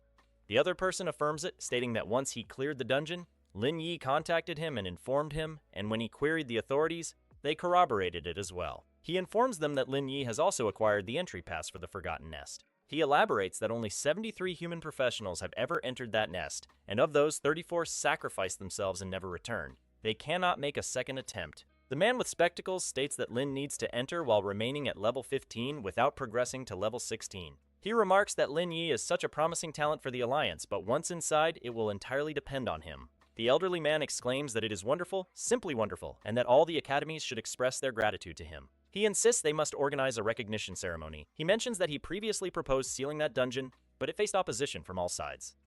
The man with glasses asserts that quality takes precedence over quantity, and that the weaker students should be removed. The Alliance will not support them otherwise. Just then, a girl bursts in through the door, apologizing to the principal. She displays her phone and states they are encountering some issues with Lin Yi's team. After the battle, the media started blowing up, labeling Lin Yi a demon. Some individuals recorded him frame by frame, claiming he possesses an unbreakable talent. She expresses that while she recognizes Lin Yi is an excellent student, they need to take action since he is the pride of their academy, and they should do something to safeguard Lin's name. The principal tells Sumumu that he understands her concerns. The white-haired man assures her that he will confirm everything immediately. People began speculating that Lin Yi is a fallen one. The man with glasses remarks that Lin Yi is merely a student, so why is everyone judging him in that manner? They are too hasty in their judgments. The white-haired man states that he will accompany Su to verify everything. When Lin Yi arrives, he states that he requires a test. He requests a demon aura test, and that is how the news was revealed. The white-haired man and the man with glasses approve the documents. Upon his arrival, people are astonished that he himself requested the demon aura test. When he speaks, silence falls and tension fills the atmosphere. He declares that if they are so frightened, then they should not be reporters. A girl instructs a female reporter to speak up and asks why she has gone silent. Another one mentions they were merely inquiring about the alliance. So why is everyone silent now? As the crowd diminishes, the demon aura test commences. They instruct Lin Yi to step into the sacred chamber. He removes his jacket and enters, saying, "Here we go." His friend holding his jacket thinks to himself that Lin Yi shouldn't have to undergo this since people will judge regardless. Lin Yi states he isn't concerned about the public. He is troubled about those who have faith in him, and he wants them to have faith in him forever. The test loads to 15%. They hope for a favorable outcome. At last it concludes, and the demon aura test reveals zero demon interaction. His friend joyfully exclaims that he will get the report printed immediately. People scream in astonishment that it was indeed 0% demon contact. The crowd erupts, chanting that the night god is invincible and reliable. Huangfeng secretly follows Lin and sees him carrying snacks he purchased for Sumumu and Baijir. He instantly begins to judge him, thinking Lin has become too relaxed and self-indulgent. While grumbling, he suddenly notices he is alone, and just then our guy lightly kicks him from behind, causing him to stumble. Feng feigns exaggerated shock, but our bro points out that spying on someone is even worse. Afterwards, Feng insists he came to deliver a warning, saying Lin must have encountered the dark creature that tempts humans. The main character downplays the situation, stating he merely encountered some tainted individuals who attempted to present him with something. Feng accuses him of feigning toughness and asserts that he intentionally let Lin barely triumph so the true demon would materialize. Furthermore, he urges our guide to notify the Alliance and assist them in tracking that creature. Following this, Lin responds with sarcasm, suggesting that Feng might be the one the demon targeted but was willing to turn himself in. Indeed, Feng boasts loudly about being superior in every way and claims that those beings aren't deserving of influencing him. Our bro reflects that Feng's demeanor requires serious improvement, but his ability to resist corruption is genuinely remarkable. Our guy adds that he also has no interest in those shadowy entities and that his talents extend far beyond what they can grasp. After hearing this, Feng becomes flustered, declares he doesn't trust Lin, and announces that he's going to file a report. Lin contemplates reporting the earlier issue to Huang Tiangi, but before he can proceed, a student fan group from Zhangcheng's first professional academy messages him with excitement, stating they've caught someone disseminating falsehoods about him. Our guy inquires about who it is, and he reveals it's Cao Yuan, a classmate who secretly exploited Lin's dungeon tips. He modified them and sold them, then disparaged him in private chats, and they even have screenshots. After that, our bro instructs them to block Cao Yuan from all upcoming resources and requests them to send the evidence so he can publish an official statement on the Alliance forum. Some of the students wish to confront Cao Yuan in person, but Lin advises them not to jeopardize their future over someone insignificant. He further explains that the best punishment for a cheater is losing access to resources that aid their growth. He then offers a reward that if they turn Cao Yuan over to the academy, they'll receive a special dungeon guide he hasn't made public yet. Upon hearing this, the entire group becomes enthusiastic, asking if such guides truly exist. Lin assures them he can provide strategies for any dungeon they desire and tells them to report others who purchase those illegal copies as well. Those individuals will be permanently excluded from his future materials. The group agrees immediately, and our hero then shares a glimpse of a new guide for a land of skeletons, astonishing everyone with how effortlessly he describes overcoming extremely challenging conditions. The students commend him and plead for more. Finally, Lin instructs them to disseminate the information that anyone who acquires or shares pirated versions of his guides will forever be denied access to his authentic ones again. The group becomes energies, discussing resisting piracy and rushing off to execute his orders. The group declares a strict new rule that from this moment on, everyone must eliminate any copied versions of Lin Ye's dungeon guides. Additionally, if anyone is caught stealing or concealing such materials, they will be permanently barred from receiving his strategies. Some students voice complaints about wanting to save money, and a few even defend Cao Yuan, but others swiftly silence them, reminding everyone that Lin Yi invested serious effort crafting those guides. They point out that people desire top-tier results while contributing almost nothing, which is unfair. When someone expresses doubt about the quality of his upcoming releases, the group mentions the new Land of Skeletons Truancy Guide, claiming they already got an early look that instantly excites everyone, and they begin begging for access. The moderators caution that if anyone attempts to defend the rule breakers, those accounts will also be banned from future content. Many members promptly delete their pirated copies and declare their loyalty to Lin Ye, with some even offering high prices just to join his private group. New individuals flood into the fan group at an overwhelming pace, all seeking his official guides that cover every major dungeon and are continuously updated. The protagonist is astonished by how quickly the group expands, but he realizes that being firm about piracy is more effective than fighting, physically.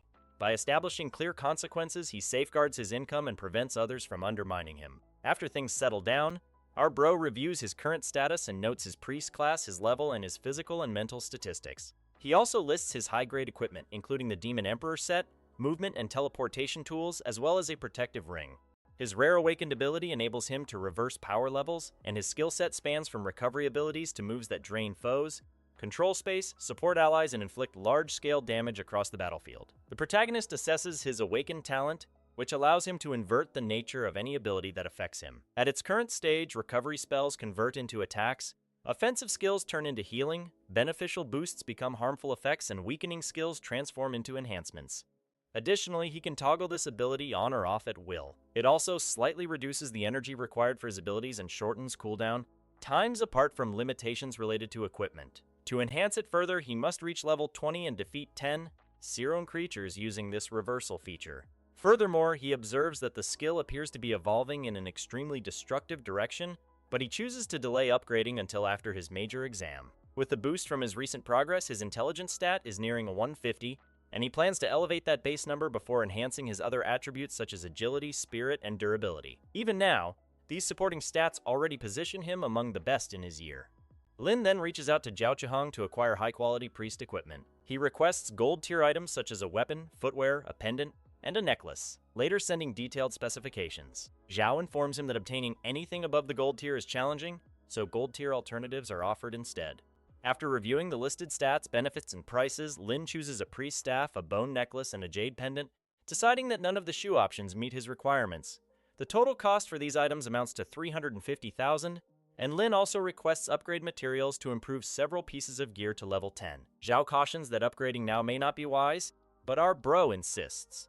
The total, including all forging costs, comes to 24,000 Alliance coins, which our hero pays. The items he buys each come with significant advantages. The bone necklace enhances his durability, boosts health recovery, and increases both magical and physical defenses. The white jade pendant enhances intelligence and spirit, and provides a protective white bird that guards him from a substantial amount of incoming magical damage. The priest-exclusive staff boosts intelligence and grants a temporary attack enhancement to targets affected by his healing skills. Once everything is ready, Lin starts to strengthen his gear. Lin completes the upgrades on all his equipment, elevating each item in his regalia set, healing staff, bone necklace, and jade pendant to the maximum enhancement level. With every piece upgraded, he feels assured that this setup will suffice to achieve the top grade in the Island of Death, aware that dungeon rewards there can range from excellent to disappointing. While contemplating this, our guy hears something in his home and soon spots Mumu quietly inside his room, surprising him as he didn't notice her entrance. Afterwards, Mumu explains she borrowed his bathroom because the hot water in her room isn't functioning properly. Lin offers to assist, but she quickly declines. She then asks if he has a moment as she wants to discuss something with him. Before continuing, our bro advises her to dry her hair and wear something warm to avoid getting sick, rushing off to change while he waits. 5 minutes later, Lin asks Mumu what she wants to discuss, to which she nervously mentions Baiji. She elaborates that Baiji once confided in her that she isn't entirely comfortable with the great sword class and still struggles when navigating dungeons alone even after improving her gear. The protagonist is taken aback since Baiji never brought it up to him, although he believes the class is manageable and adds that if they can locate the item necessary for a job change, Baiji could transition to something that suits her better. After that, our guy plans to consult Huang Tianqi about it, stating that Baiji herself must decide if she genuinely desires a different path. Mumu feels relieved, but as she attempts to leave, Lin halts her, sensing she has something personal to share. After pausing, she confesses she feels the gap between them widening ever since Lin awakened his talent and reached level 11. She recalls how they were always together from childhood, expecting they would remain the closest partners even after gaining abilities. But now she feels overshadowed, believing the protagonist no longer depends on her since he can earn rare rewards and capture everyone's attention by himself while she only manages minor tasks. As they progress, she feels increasingly like she is hindering him rather than contributing meaningfully. Our hero tells Mumu she's overthinking it, but she counters that he doesn't understand how discouraging it is to lag behind someone you admire. Moreover, she insists she doesn't want to rely on him anymore. Hearing this, the protagonist decides to encourage her towards improvement and tells her that from now on, she needs a strict regimen. No more junk food, no late night snacking, and early morning training at 5 a.m. unless they have a dungeon to clear. Furthermore, our bro explains the training will help her become faster. When she questions whether stats alone determine agility, he points out she hasn't invested enough yet. Overwhelmed, she tears up, and Lin hands her a special item, the Heart of the Giant, stating it's the perfect support tool for her right now, especially since her clone ability can enhance its effectiveness. Afterwards, he encourages her, telling her she has significant potential. After hearing this, Mumu pledges to quit snacking and work harder. Lin sighs to himself about how practical gifts seem to inspire her. Then she suddenly announces she wants to test her mimicry ability and confidently lists all the things she can do, massages, cooking, and cleaning, warning him to expect her full effort, leaving Lin puzzled. Baiji arrives. Mumu becomes thrilled upon seeing her, and Lin thanks her for taking care of the errand. After that, Baiji asks if our hero plans to go into the land of death right away without resting. Suddenly, Lin receives a temporary blessing that enhances any chest he earns in a dungeon for the next day. Next, the protagonist says he's fine and tells the girls they should relax instead. Moreover, our guy suggests that Baiji and Mumu take a break and watch a movie since balancing rest with work aids and better recovery. In the meantime, he employs the Stone Sword Key to unlock the gateway to the land of death and selects the hardest difficulty. Mumu panics upon realizing he has chosen the catastrophic challenge, but Lin steps through nonetheless. The dungeon is depicted as a perilous area teeming with undead creatures that consume anything living.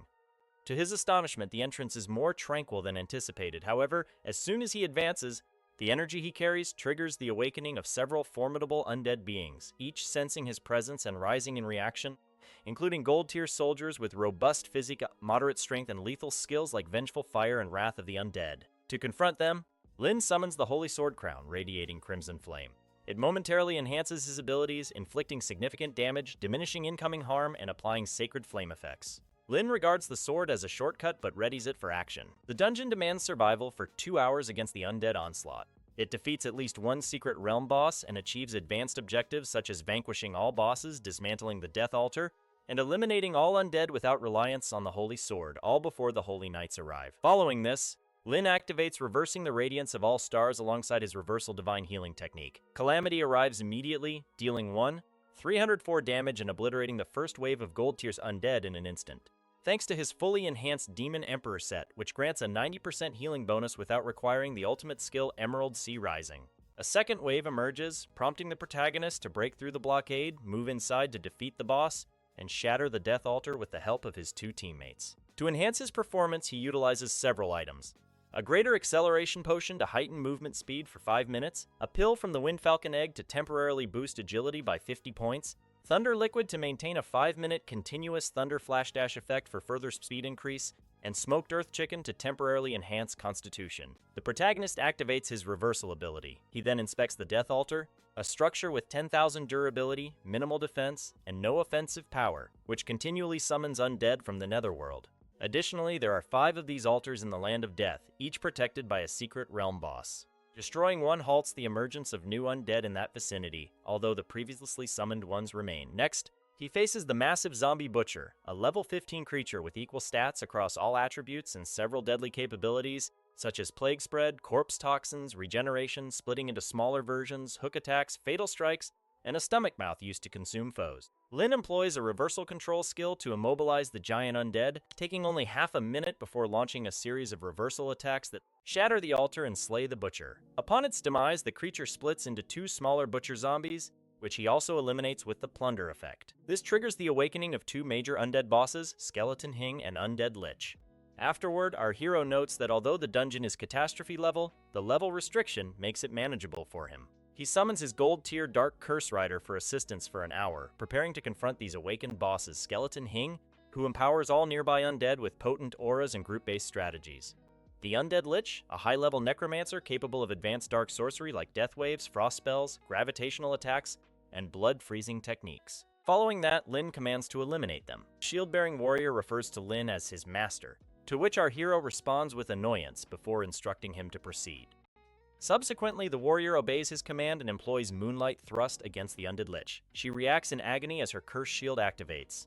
This shield can reflect all magical damage received within 3 seconds back to the caster. She cries out again and calls upon the Lich King for support, but our hero intervenes, informing her that he is her true adversary. He unleashes the reverse tide of the Azure Sea, pushing the Lich King into a weakened, withered state.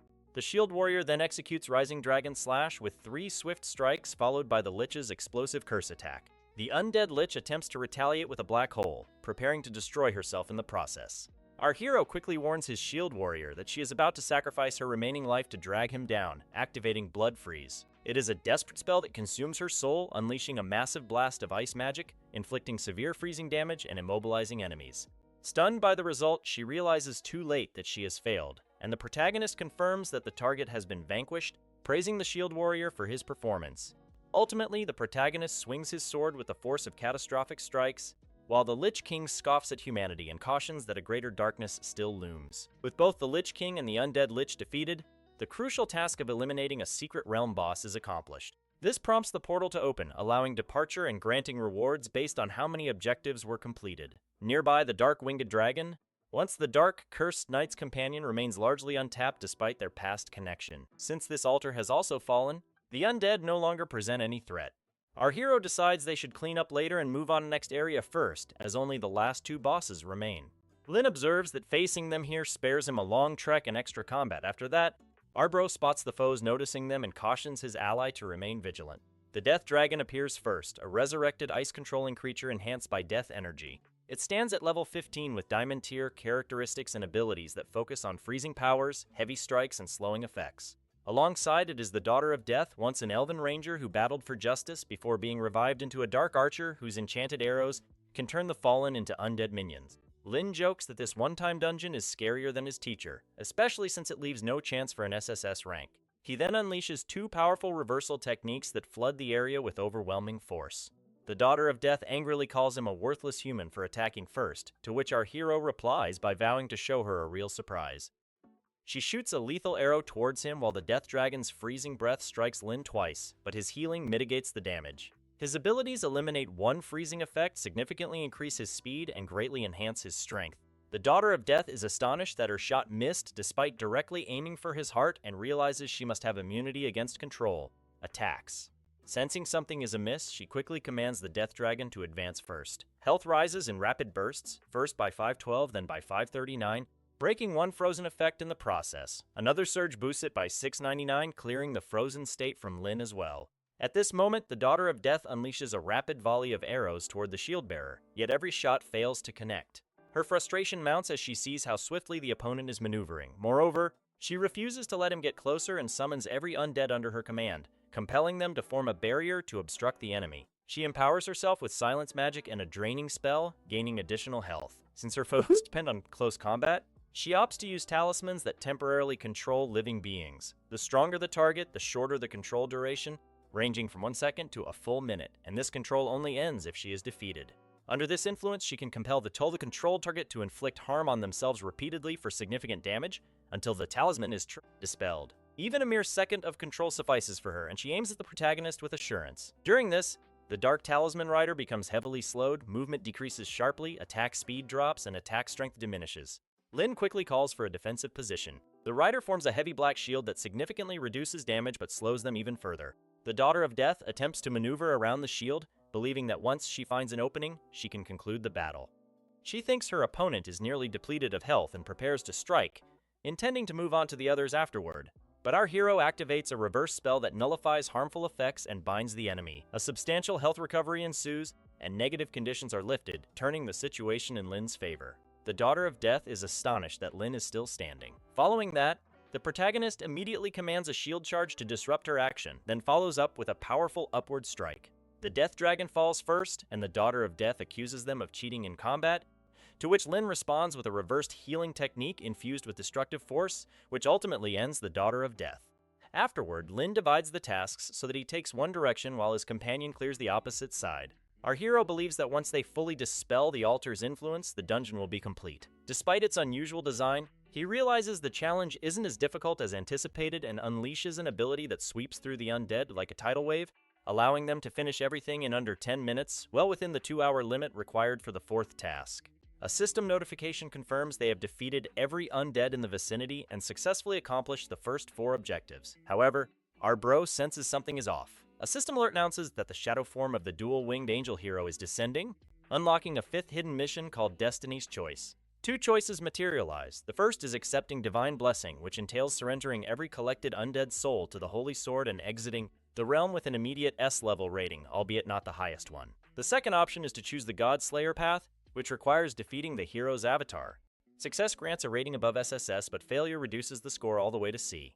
The protagonist realizes this indicates the dungeon conceals a rating over SSS, something most individuals likely don't even know exists. He wonders if veteran adventurers kept it secret, but then reasons they wouldn't hide it since barely anyone could trigger such a requirement. Moreover, he considers that hidden realms develop, so it's conceivable this upper tier was formed beyond human awareness. To him, this new rating seems as unattainable as ancient individuals striving to reach space. Another alert indicates this dark cursed night withdrawing while its summon cooldown commences. All of a sudden, tremendous pressure envelops the area, and our guy thinks the presence resembles the utmost authority of the angelic order. Yet the hint implies he should be confronting merely an avatar, not the actual being. After that, he searches for where the projection will manifest. The system then discloses the specifics, a level 37 shadow manifestation of the dual-winged angel hero, far exceeding the recommended level for challengers. Many of its attributes are concealed, but it is evidently designed to dominate death-aligned adversaries. When the avatar appears, it addresses Lin directly and praises him for purging the land. It conveys gratitude on behalf of the Holy Kingdom, asserting that the undead deserve to be sealed away once again. Afterwards, the angel instructs Lin to surrender the Holy Sword and vacate the area. Our hero hesitates, questioning why he receives no reward after vanquishing every undead in the realm. Upon hearing this, the angel hero reacts sharply, interpreting Lin's inquiry as insolence and reminding him that mortals should be grateful and depart without causing disturbances. Our hero perceives how the angel speaks from a height far removed from humanity, viewing people as expendable tools rather than allies. Furthermore, the angel hero mentions cleanup work for which Lin suspects there is something else occurring behind the scenes, something the angel desires acknowledgement, for even though Lin was the one who confronted the peril. Later, our bro challenges this demeanor and refuses to allow the angel to claim the credit for his efforts, to which hero ridicules humans, referring to them as insignificant entities meant to serve the Holy Kingdom, and accuses Lin of opposing sacred will. Our hero resolves not to listen any further and initiates an assault, activating plunder without hesitation, prompting hero to summon divine power as the clash begins. Angel hero unleashes formidable attacks, exposing every vulnerability Lin possesses, yet claiming divine punishment will ensnare him. The angel strikes with the Scarlet Flame Crown and invokes thunder, but our hero consistently restores his health, reversing damage and radiating with healing light. Even when one strike diminishes his health, he swiftly recuperates and gains a damage boost. Angel hero continues shouting judgment spells, yet our bro observes that the angel's demeanor feels less intimidating now, almost as if this version isn't the genuine form. After that, the angel grows exasperated, astonished that none of the attacks, whether close range, long range, physical, or magical, are inflicting harm on Lin. Instead, they merely keep restoring him, to which the protagonist replies that if the angel had seen how he defeated earlier bosses, this wouldn't be surprising at all. Angel hero is dumbfounded that Lin appears untouchable, and demands to know if he possesses some form of invincible power, but Lin asserts the angel can barely injure him at all. The protagonist then unleashes a reversal skill that slows the angel's phantom threefold, leaving it immobilized with diminished strength and defense. He follows up with another reversed healing strike that induces severe bleeding, and another draining maneuver that extracts even more health. With these strikes, the phantom angel collapses, indicating the dungeon's completion. The system rewards Lin with a diamond grade chest for finishing it, and another diamond chest for accomplishing every hidden requirement, granting him the utmost SSS score. As the realm dissipates, our guy gathers his strength to accept a personal reward and acquires a rare weapon named Flashing Spirit Moonshade, unique to him alone. Later, the protagonist examines the special weapon he just obtained, a rare item called Flashing Spirit Moonshade. It is a personal evolving weapon exclusively usable by him, and even at its initial stage, it boosts all his stats and offers 3 modes. One focused on healing, one designed for heavy destruction, and one that combines damage with self-recovery. The weapon can enhance its power when fed similar priest weapons, unlocking even more capabilities. Additionally, its healing mode enables him to restore others and utilize a moonlight-based skill. The destructive mode grants him a devastating area attack, and the shadow mode allows him to evade everything momentarily and teleport. Indeed, Lin realizes that the weapon is already formidable enough to rival treasure from the dungeon, leading him to ponder if its ultimate rank could exceed the diamond tier. After opening both diamond chests, he receives numerous upgrades, additional attribute points, rare equipment, swift attack skills, accessories like an ancient dragon necklace, and items with unique effects. With all points allocated to intelligence, his stats now resemble those of someone near level 20. Even though he is merely at level 11, his gear set, awakened talent, and reversal-based abilities make him significantly more powerful than before. Since his luck buff is still in effect, he contemplates challenging another dungeon. However, when our hero steps outside from the dungeon, he discovers Chao waiting. Chao is furious, blaming Lin for ruining his reputation, damaging his relationships, and leading people to push him toward dropping out of school. Meanwhile, Lin remains calm and recalls how he only aimed to prevent Chao from acquiring attribute points, never anticipating the situation would escalate this dramatically. Subsequently, our guy retaliates with Cao's own rod and reveals that Cao's actions involved deceit and rumor-mongering, not merely taking a guide. During the confrontation, the protagonist perceives a dark unnatural force emanating from Cao, recognizing it as demonic energy. Lin realizes something is amiss with Cao as a peculiar presence resonates in the background. The voice of Lord Megao invades Cao's thoughts, labeling him a worthless jester that everyone overlooks and detests. The voice drives him further into fury, insisting that if he resists remaining at the bottom, even more people will loathe him. Following this, Chao breaks down and yells that he wants to kill Lin. Simultaneously, Lord Megao tempts him with vows of immense power, urging him to forsake his humanity and embrace the abyss. In the meantime, Chao finally succumbs and demands that forbidden strength. His body contorts as he transforms into a fallen one. The protagonist observes this alteration and immediately comprehends that an abyss demon has already taken control of Cao. Chao laughs maniacally as the newfound power surges through him, astonished by the force igniting within his body. Nevertheless, our hero gives him one final opportunity to cease, knowing the rules clearly permit professionals to eliminate a fallen one to safeguard innocent lives. If Chao persists down this path, our bro will be compelled to end him. Meanwhile, Cao Yuan erupts into frenzied laughter, convinced the protagonist is finally going to pay for everything. He unleashes a tainted sword strike fueled by the abyss, and the moment that force strikes, Lin's body weakens. Moreover, his stats plummet sharply, his defenses shatter, and a bleeding effect begins to sap his health. Simultaneously, Lin calls forth his power. Since Cao insists on pursuing this confrontation, our bro readies his own blade technique, and his strike lands cleanly. Even though Cao now possesses abyss strength, the disparity remains too great. Cao, rattled, realizes Lin's strike inflicted significant damage even while weakened. Afterward, our guy points out that Cao is still merely the equivalent of a basic boss to him. Chao refuses to accept this and screams that Lin will perish, accusing him of relying on raw strength despite being a priest. During this, our hero thinks ahead and opts not to disclose his most powerful reversal ability because abyss demons are likely monitoring the battle, and if they discover he possesses an invincibility-type power, they could flee and alert others, putting him at a disadvantage. Furthermore, Lin recognizes that Chao has never possessed strong judgment or a proper understanding of combat. Also, Chao does not even realize there was additional magic damage concealed within the physical strike. Lin now plans to use this battle as bait to draw out any abyss demons lurking in the shadows. Further along, our guy concentrates on keeping Cao alive just long enough to bait out the hidden demons. Simultaneously, he grows irritated by how weak Chao still is. Even after absorbing abyss power, a swordsman enhanced this much still loses to a priest, illustrating how little potential Cao ever had. To the protagonist, he is nothing more than a disposable pawn. Meanwhile, the demon manipulating Cao's begins scheming. It desires Lin dead, believing that if Lin falls, Huang Xiaofeng's trust in Lin's strength will shatter.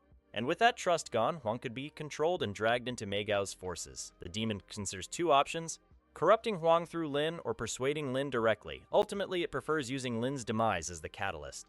During the clash, Lin loses more health, though he instantly restores himself with a cleansing ability that halts the bleed. Chao freezes for a moment, stunned by the sudden recovery. At that moment, our bro states that the individual standing before him isn't Cao anymore. Instead, it's the abyss demon inhabiting his body. Meanwhile, the demon realizes the Alliance is already approaching this location and becomes restless. It decides to conclude the battle swiftly, urging Lin to die or surrender himself to the abyss. Our hero instantly discerns that the demon has taken the bait. He plays along, pretending to mull over the offer and questions what the abyss can truly provide that would make joining worthwhile, pushing the demon to disclose its intentions. The demon, however, acts as if its offer alone should be persuasive, unaware that Lin is stalling for time. In the meantime, Cao proudly showcases the abyss energy swirling around him, acting as if this newfound strength renders him invincible. Lin examines the change with intrigue, finding the transformation more entertaining than terrifying. He steers the conversation toward the demon's interests and casually mentions Huang Xiaofeng, reminding the creature how Huang once rebuffed its offer and even reprimanded its allies.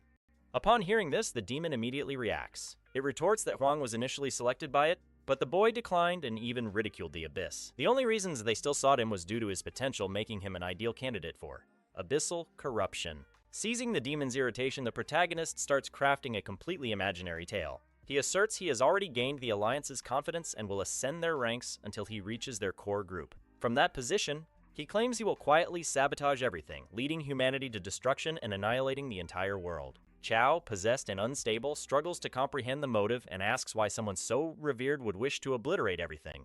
Our bro responds with a cold rationale that humans feign nobility but betray each other whenever it serves their interests. Furthermore, he explains how so-called protectors failed his family, leaving his parents to sacrifice themselves for his survival. For him, the world operates on cruelty, not kindness, and no one is innocent. Hearing this distorted logic, the demon becomes exhilarated. It believes Lin's resentment is genuine, thinking it has finally discovered someone who shares its perspective. The Abyss Demon attempts to allure the protagonist with its power and invites him to join in exchange for ultimate strength, to which Lin pretends to agree but is actually getting ready to strike. He summons his special Moonlight Sword and activates its destructive mode. The demon is taken aback and cannot react in time, realizing he has been deceived. Advancing forward, our bro employs his abilities to strike the demon repeatedly, leveraging enhancements that increase his attack strength. The demon weakens and burns, significantly reducing its offensive power. Lin swiftly concludes the battle, and the sword begins absorbing the demon's remaining essence. This process boosts the sword's power and all its statistics. Indeed, our hero realizes that weapons that develop can become stronger by absorbing the souls of Abyss entities, and he ponders if souls from other creatures could also enhance the weapon. Onlookers are puzzled because they cannot see what transpired during the conflict. They observe someone collapsed on the ground and wonder if the city's trained professionals have arrived yet. Someone reassures them that the city patrol has already been informed and should reach the location very soon. Meanwhile, Lin contemplates that he should notify the Alliance about his discovery regarding his growth-type weapon, specifically that it can absorb the leftover soul of an Abyss Demon. As he is about to depart, the patrol suddenly shows up. The officers immediately point at him and command him to drop his gear and place his weapon on the ground. The protagonist wasn't surprised since he anticipated their arrival. They shout again, commanding him to raise his hands and warning that they can act if he resists, to which our hero complies. One of the patrolling professionals uses a mild poison-type paralysis skill on him. It's intended to temporarily incapacitate suspects so that no one gets harmed, and the effect is gentle enough that he does not feel any pain. These professionals are tasked with maintaining the city's safety and using paralysis as part of their standard safety protocol. They then disperse to examine the battlefield, tend to the injured, converse with the onlookers, and search for any clues. Moments later, one of the officers reports back that the severely injured person lying unconscious is a student, but he carries traces of Abyss energy within him, indicating he was tainted by an Abyss Demon. The officer also points out that there is a corpse from an Abyss Demon at the scene as well. The patrol team examines the area and uncovers something shocking: the remains of a level 20 Abyss Demon. Its body is covered in blade wounds, yet only a skeleton remains as if something drained it utterly. The officers are incredulous that the young man they just restrained could be responsible for killing it. They check Linye's information, a level 11 student from the city's main academy. The notion that someone at his level could defeat such a creature seems absurd, and the officers are astounded because they recognize him as the gifted student people often discuss. The squad captain arrives and introduces himself as Wang Machao from the Alliance's Abyss Demon Elimination Task Force. He commands that the paralysis on Lin be lifted and begins to question him. After that, he inquires if the protagonist was the one who defeated the Abyss Demon, and whether the gravely injured student nearby became a corrupted fighter under the demon's influence. Lin confirms everything and elaborates that the wounded student is Chawan, who transformed and attempted to kill him, so he acted in self-defense. When the captain asks how the demon was compelled to reveal its true form, Lin proposes that it had been secretly observing its chosen targets and acted swiftly to empower Cao Yuan. Consequently, it briefly exposed its authentic self, granting our bro the opportunity to ensnare it. The captain is bewildered because tricking an abyss creature is exceptionally challenging even for seasoned experts. Yet Lin not only dealt with a corrupted adversary and the demon's true form simultaneously, but he also succeeded in leaving Cao Yuan alive with precisely 1% health, a level of control even full professionals find hard to achieve. Impressed but needing to investigate further, Captain Wang politely asks Lin to join them at the Alliance branch for thorough questioning. One of the soldiers reacts with astonishment when he realizes the student involved is Lin Ye, someone widely recognized for his accomplishments. Indeed, Wang remains focused on the urgency, explaining that the safety of the city comes first, so the usual protocols must be adhered to. Furthermore, Wang cautions that this scenario might hinder Lin Yi's upcoming professional examination, and he can't relax the procedures for him. The protagonist stays composed and expresses complete support for the team's endeavors against the Abyss Demons. Meanwhile, another superior intervenes and makes a decisive statement, asserting that our hero does not need to be taken in for questioning or observation. Wang is taken aback because this contradicts standard protocol and worries about facing repercussions for disregarding the rules. The superior reassures him by clarifying that the decision isn't solely his. The headquarters president and all department heads have concurred, and they choose to postpone the case until after Arbro completes his professional examination. This eases Wang's mind knowing he won't face penalties. The superior mentions Lin Ye's past achievement, noting that he once defeated the renowned curse teacher entirely on his own and earned entry to the Forgotten Lair. Wang, who always believed the tales were exaggerated, starts reevaluating everything after observing Lin Ye's composed demeanor. He begins to ponder whether the protagonist possesses an extraordinary talent or a unique skill that inherently restrains dark-type foes. Additionally, our hero explains that the demon they faced, Migo, is the same entity that previously attempted to manipulate Huang Xiaofeng, and when that effort failed, it shifted its focus to Cao Yuan instead. After hearing this, the superior is impressed with how quickly Lin Ye connects the events, so he continues without concealing anything. The superior adds that Huang Xiaofeng was found to have an extremely rare characteristic linked to corruption, something that appears in very few individuals. The protagonist elaborates that he easily manipulated the demon because Huang Xiaofeng consistently resisted the creature and frequently mentioned Lin Yi in its presence. This led the demon to assume there was animosity between them, causing it to believe that substituting the protagonist would help win Huang Xiaofeng over. The superior bursts into admiration, commending Lin Yi for defeating the demon, capturing the corrupted individual alive, and gathering valuable intel, all tasks that even seasoned professionals sometimes struggle to complete. Moreover, he prepares to allow Lin Yi to proceed with his preparations without disruption. Before departing, Arbro halts him and mentions that there's one more thing he wishes to disclose, but it requires privacy, and he politely requests that the area be cleared of everyone not directly involved. The boss instructs Ma Chao to clear the area since Lin Ye indicated he needed privacy. He directs Ma Chao to take their assigned team but leave their gear for Lin Ye. Ma Chao nods to his superior's directives and commands his division to get into position and clear the area. Soon the armed forces step back, leaving Ma Chao alone with Lin Ye. Ma Chao apologizes to Lin Yi for his impulsive actions and returns his phone. Once Lin Yi is assured that no one is intruding on their privacy, he turns back to the boss. The boss inquires what he wanted to reveal, and Lin Yi shows his moonshade, explaining that the spectral moonshade was acquired by him as a weapon after conquering Death Valley. It was necessary to defeat the Abyss Demon, and the weapon later absorbed the demon's power within it. The boss is astonished by the limitless potential, but Lin Yi tells him that very little is known about self-improving weapons like moonshade. Even the best libraries in the city lack proper information about them. This led him to ponder the weapon's function, whether it could eliminate real-life foes like the Abyss Demon and level up while doing so. The boss explains that such self-improving weapons are exceedingly rare, and since the formation of the Union, only 3 have ever emerged and been documented. He states he cannot share classified information, but from what he knows, self-improving weapons gain EXP through defeating enemies within dungeons, and no weapon in reality offers such development. Lin Ye raises his weapon and inquires if he is the first person ever to achieve that. The boss smiles and nods, thanking him for providing such significant and personal information to the Union and placing trust in them with it. Lin Ye then expresses that he wants to share his thoughts about the weapon. He believes Spectral Moonshade is the first weapon ever to attain this, but if the first exists, then a second must exist as well. He speculates that it is unlikely for the weapon to exist in only one form. Moving forward, more weapons or tools that humans are unaware of may emerge to combat and counter the Abyss Demons, which he considers a positive development for humanity. The boss agrees, pleased to hear this, but reminds him that the information must remain confidential. He warns him not to disclose it to anyone because, according to the old saying, possession of wealth brings trouble.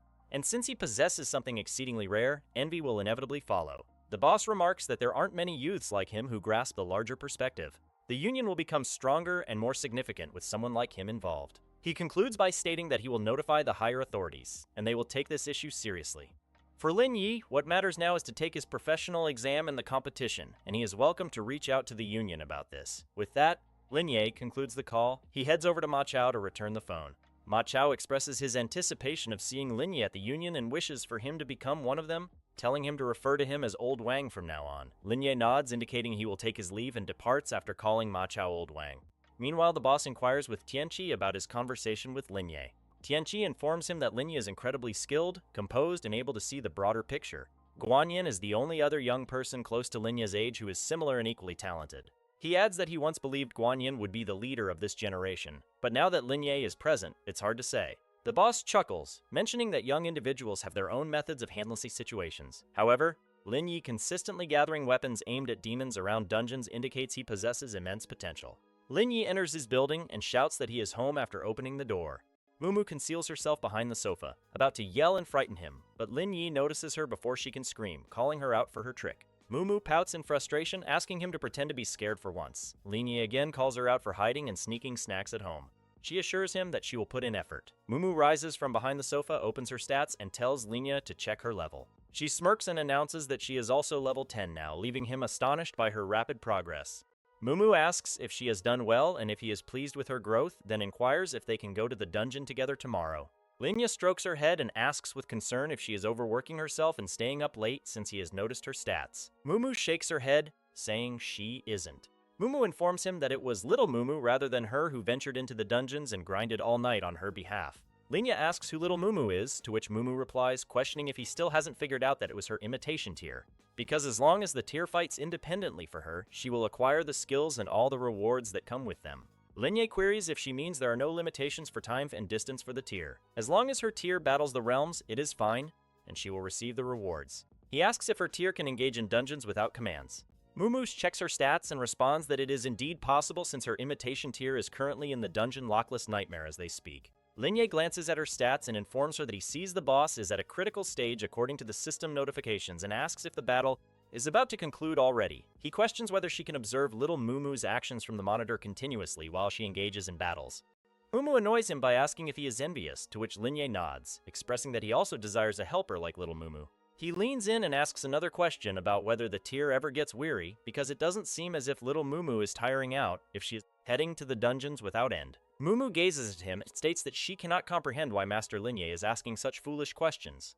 Linya scoffs and declares he is astounded by how remarkable her talent is since he believes he needs to revise her level up plans from level 10 to level 20. Mumu agrees but questions what he means by her level up plans.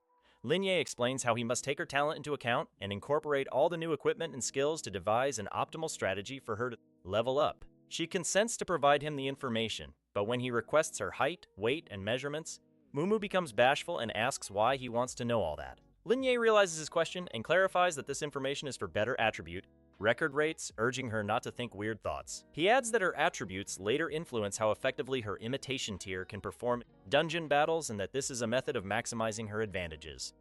Linya goes into full master mode and explains how defeating a monster in a lower level dungeon doesn't matter, but high level ones hold great significance because any minor discrepancies in the attributes can alter her overall outcome in an instant, which is also costly to rectify if something like that occurs. Mumu replies that she understands, but that means he can easily request her measurements. He acknowledges her perspective and shifts the conversation to Baiji, asking if she also desires a profession change and requests Mumu to inquire with Baiji if she is comfortable sharing her data, mentioning that it's fine if she wishes to keep it private. His carefully selected words do not resonate well with Mumu as she asks if he genuinely wants other people's information now and slams the door in his face. Linya hits his head, trying to explain that he merely intended to assist their teammate. Mumu sits on her bed fuming in frustration, questioning if it's crucial to provide her actual measurements since it seems significant to become even stronger. She recalls all the moments she has shared with Linya and then removes her fake implants from her chest to measure herself. Growing frustrated that her body still hasn't developed despite drinking all that milk, she wonders if Linya will ridicule her. Mumu cradles her head in her hands, pondering how she always insisted she wasn't lying, but now her reputation will be ruined. Suddenly, she remembers little Mumu and thinks she can use little Mumu's measurements instead of her own. She calls out her imitation tier after confirming that she has completed clearing the dungeon. Little Mumu appears bewildered as Mumu takes a measuring tape and wraps it around her, causing a commotion in her room that can be heard from outside. Linya hears the chaotic sounds from the room and wonders what could be occurring inside when there is only Mumu. 10 minutes later, Mumu emerges from her room, concealing her face. She hands the datasheet over to Linya. Mumu states that she has the test and tells him to check it for himself, instructing him not to share it with anyone. Linya takes the paper and examines her data. Mumu asks if there's an issue since Linya appears puzzled. Linya informs her that the data doesn't seem correct. Mumu attempts to hide her face and replies that it's the same information she had from her last physical examination. Linya tries to caution her about the implications, telling her that if the data is inaccurate, their strategy might fail and won't be effective. Mumu snatches the paper from him, then alters the answer to her true measurements and hands the sheet back to Linya in frustration. Linya takes the sheet with pride and smiles, saying that this data is more precise, then asks if she asked Baiji to provide hers. Mumu tells him that Baiji declined, then mimics Baiji's actions to convey what she said exactly. She doesn't want the big boss to fret and fuss over something so incredibly troublesome. Mumu adds even more drama in her imitation and continues that Baiji mentioned the big boss has already given her plenty of valuable equipment and resources. She has accumulated enough attribute points, and how could she possibly request more? Mumu picks up her phone, showing Baiji's text to Linye. She specifically clarified that it's not an excuse based on privacy concerns and that she doesn't believe the attribute point formula is ineffective. And to demonstrate she trusts him completely, she sent her last physical report. Linye sighs, stating that if he didn't know her better, he might have thought otherwise. But since he understands who Baiji really is, it seems she genuinely doesn't want him to stress over acquiring her new equipment. He sends last year's physical report to himself from Mumu's phone and adds that he cannot allow their teammate to go without assistance when she possesses such remarkable talent. Staying on the topic, Mumu tries to ask Linye something. He finishes completing the form and turns to her. Mumu informs him that little Mumu has learned another skill, and she just received a notification from the system. The skill is called Soul Summoning Bell, which can be utilized to summon spirits and make them fight, but it didn't specify what type of entities she can summon with it. Hearing this, Linye is shocked as he asks in confusion if little Mumu can also summon entities now, and wonders if they are playing an infinite nesting doll game. Mumu shakes her head, telling him that it's not the same. What they do is different, because her ability to summon spirits can only be utilized in Secret Realm dungeons. But Mumu has limitations since she cannot use her abilities in reality, and unlike spirits that die in realms, dying in reality does not apply to her since little Mumu can be revived. She adds that she is only aware of little Mumu because she hasn't tested the others yet. Linye plans to enter the dungeon and test out its specific effects. Both of them enter the secret realm of the dungeon Lizardman tribe. Mumu asks if Linye switched his priest weapon to knife form after seeing his new sword. Linye offers to let her try it out. He demonstrates the after effects of the strike. Mumu tells him it's not that extraordinary and instructs him to prepare for the remarkable skills of her little sister. She uses bionic tears and activates the unique skill for Soul Summoning Bell. Soon the bell materializes in little Mumu's hands, but the notification alerts them that an unknown spirit has heard the bell's chime and established a link in the realm they are in, and shortly it will arrive here to confront them.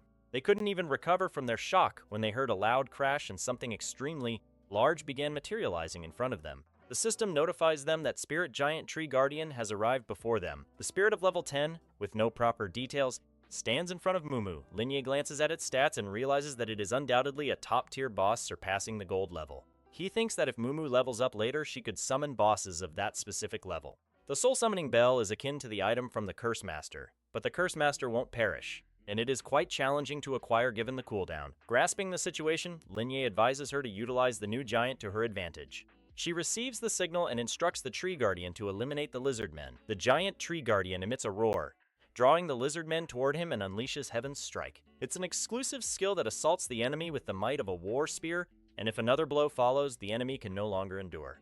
Linye observes the giant guardian tree's blow. He thinks about how Heaven's Strike resembles one of the Goblin King's abilities. However, the Goblin King's attack had a considerably wider range. The damage was also 10 times greater and far more devastating. He asks Momo if he can attempt to fight it himself. Momo becomes bewildered. She quickly denies his request. She tells him to sit back and take it easy, explaining that the guardian tree guy is his ally at the moment. She adds that there is still one boss remaining. That boss will provide Linye a great opportunity to assess how capable he truly is when fighting alone. Linye shakes his head at her outburst. He states that she misinterpreted him. He clarifies that he was referring to battling with the bionic tears. Little Mumu is immediately shocked. She hides behind Mumu, who protects her defensively. Mumu angrily dismisses his suggestion. Linye asks why she turned him down. Before she can respond, he shifts the subject. He instructs Mumu to have the Great Guardian Tree stand by until the next area. He explains his logic. When the Lizardman Chief appears, they can all witness the confrontation. The Chief will be a better evaluation of the Tree Brothers' abilities. After that, Linye will tackle the rest on his own. He quickly transforms into the Blade of Destruction. He has killed the Lizardman guard. Mumu asks in disbelief how a basic level strike could inflict such high damage. Linye continues assaulting the Lizardman. At the same time, he contemplates something he hadn't recognized before. He never fully grasped the advantages of Spectral Moonshade. In the past, he primarily dealt long-range damage. He did so by reversing the numbers on healing skills. Now he can utilize Spectral Moonshade directly. It enables him to strike at a significantly higher speed. It also requires less rage. The benefit is akin to before. Nonetheless, these strikes are restricted to ordinary monsters. Foes like angelic phantoms tend to disregard physical damage entirely. Due to this, Linye must still depend on reversed healing techniques. Those techniques bypass all defenses. They are the quickest method to vanquish formidable foes. With that tactic, he finishes off the Lizardman. He then enters destruction mode. In a brief time, he annihilates the whole Lizardman group. Mumu observes his increasing strength. She reminds herself that she cannot fall behind him. Little Mumu gives a command and instructs the Great Guardian Tree to unite with her and eliminate all remaining foes. Linye steps back, instructing the tree to demonstrate its might. Meanwhile, he calmly heals himself and reverts his blade form back to the Blade of Salvation. He believes this is the ideal moment. It is time to witness the might of Moon Shadow amid the crevices alongside the Oath of Ocean and Moon. With those abilities activated, the three of them advance.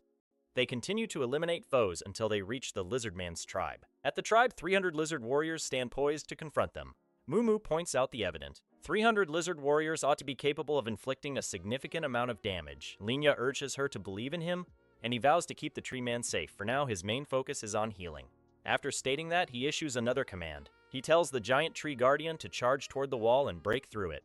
The tree man surges forward and his speed amplifies drastically. He crashes into the wall and shatters it apart, breaching the warriors' formation. Little Mumu follows closely behind as she battles the warriors, trying to hold them back. Suddenly, Linya activates the Moon Shadow form on the tree man. This renders the summoner immune to all damage for 3 seconds. It also boosts movement speed and enables attacks to maintain a high capacity. Linya thinks to himself that this miraculous spell both protects and assaults at once. He then conjures an illusionary moon jellyfish. It absorbs energy from the moon, which further amplifies their strikes, and the effect lasts for about 15 seconds. At that moment, the Lizardman Chief finally emerges. Little Mumu steps aside and instructs the Great Guardian Tree to battle the Lizardman Chief. She wants him to showcase what he is capable of. The Tree Man charges at the Chief. Linya watches attentively and recalls that the Tree Man only follows orders from Little Mumu since she is his summoner. Linya observes the exchange of blows. He gathers intelligence from the fight. He quickly realizes that the Tree Man is at a disadvantage in close-quarters combat. After assessing the situation, Linya decides to step in. He switches his blade back to the Blade of Destruction. He unleashes fallen chaos upon the foe. In a flash, the dungeon is emptied. The Tree Man abruptly speaks and gestures toward Lin, asserting that he can sense this master is extraordinarily powerful. Lin Yi turns to face the enormous Guardian Tree. He inquires what it was just saying. Suddenly, the colossal Tree Guardian bows in front of him. It states that prior to returning to the spirit realm, it has something it wants to inquire. Linya is taken aback, and he queries what the Guardian Tree wishes to ask. Simultaneously, he begins to contemplate. The Guardian Tree is a conscious entity from another realm. It was summoned only via the soul summoning bell. That makes sense, that this summoning can occur only a single time. If the Guardian Tree perishes, it cannot be resurrected. He recalls the Curse Instructor. That being also held memories and intellect, yet it was merely an illusion created by a summoning artifact. If the Curse Instructor were eliminated, it would simply come back to life. Linya discreetly conceals his destructive power behind his hand. He then inquires what the Guardian Tree desires from him. Linya poses another question. He wonders whether sentient beings from other realms are akin to abyss demons or the angels they have encountered previously.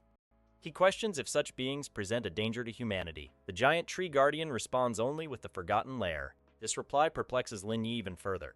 The Guardian Tree continues to speak, expresses a desire for Lin Yi to escort its master to the Forgotten Lair. It elaborates that Lin Yi bears a special mark. That mark provides him the privilege to access their lair. It adds something more. Its master also bears the same mark. Due to this, Lin Yi can bring her along as well. Lin Yi inquires who the master is and who the Guardian Tree itself really is. The giant Tree Guardian gestures toward Little Mumu. It replies that it is simply an ordinary nameless soldier. Lin Yi falls silent. Then after a moment, he commands the Tree Guardian to rise. At that moment, a system notification appears. It asks if he wishes to open the reward chest now. Linya informs the Tree Guardian that he still needs to verify something. Only after that will he consider acquiescing to its request. He then instructs Mumu to depart. Mumu senses the sudden change in Linya's demeanor. She wonders what might have gone awry so suddenly. Meanwhile, Linya continues pondering. Typically, a professional's talent is under the complete control of the awakened individual. A skill cannot exist without its expert. Awakening a skill is the very basis of gaining strength. Essentially, the expert and the skill share a symbiotic connection. Once the expert perishes, the skill vanishes. This holds true regardless of how formidable that skill may be. Even summoned beings with intelligence would instinctively defend their own master. However, something feels off to Lin. The fact that bionic tears can summon a being from another realm disturbs him. What concerns him even more is that this being recognizes Mumu as its master. She even has a pass that grants access to the Forgotten Lair.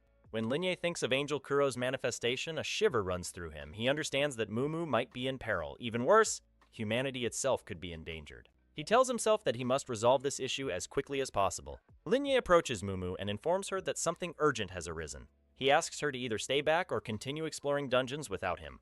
Mumu notices his gaze lingering on Little Mumu and asks if something is amiss. Linya shakes his head and mentions that he may need to take some time off. Afterward, he makes a call and inquires if the other person is available right now. He later meets Huang Tiandu in Zhang City Center. Uncle Huang asks what urgent issue compelled Linya to meet him in person. Linya questions if Uncle Huang or the Alliance is aware that he qualifies to enter the Forgotten Lair. Uncle Huang chuckles and asks if Lin Yi wishes to learn more about that dungeon. Lin Yi recalls how Tianqi was the first to mention the subject. He asks if the Alliance expects him to pass the professional test first. He suspects they are concerned about his mental state. Uncle Huang smiles and admits that this is indeed one of the reasons. However, he says he can still share some information. He explains that Lin likely does not grasp the hidden peril of that dungeon. Uncle Huang elaborates, stating that the Forgotten Lair is numerous times more challenging than any dungeon Lin Yi has faced so far. Even the weakest creatures inside are at least diamond rank or higher. Many challengers have perished before they ever had a chance to flee. Lin Yi asks if the threat arises from a lack of gear or simply from the diamond rank monsters. Uncle Huang confirms that both are true. Still, individuals keep entering the dungeon. He explains why. Defeating the boss provides legendary rank equipment. If someone ventures in solo, they may even acquire mythical equipment and abilities. Lin Yi comes to a realization. The Alliance does not want him to become overconfident. If he enters that dungeon thinking himself invincible like Shofeng, he will perish instantly. Lin Yi asks what rank is necessary to enter the Forgotten Lair. Uncle Huang replies that the minimum requirement is level 15. However, he strongly advises waiting until level 20. Lin Yi reassures him that he is not reckless. He promises that he will make adequate preparations before entering.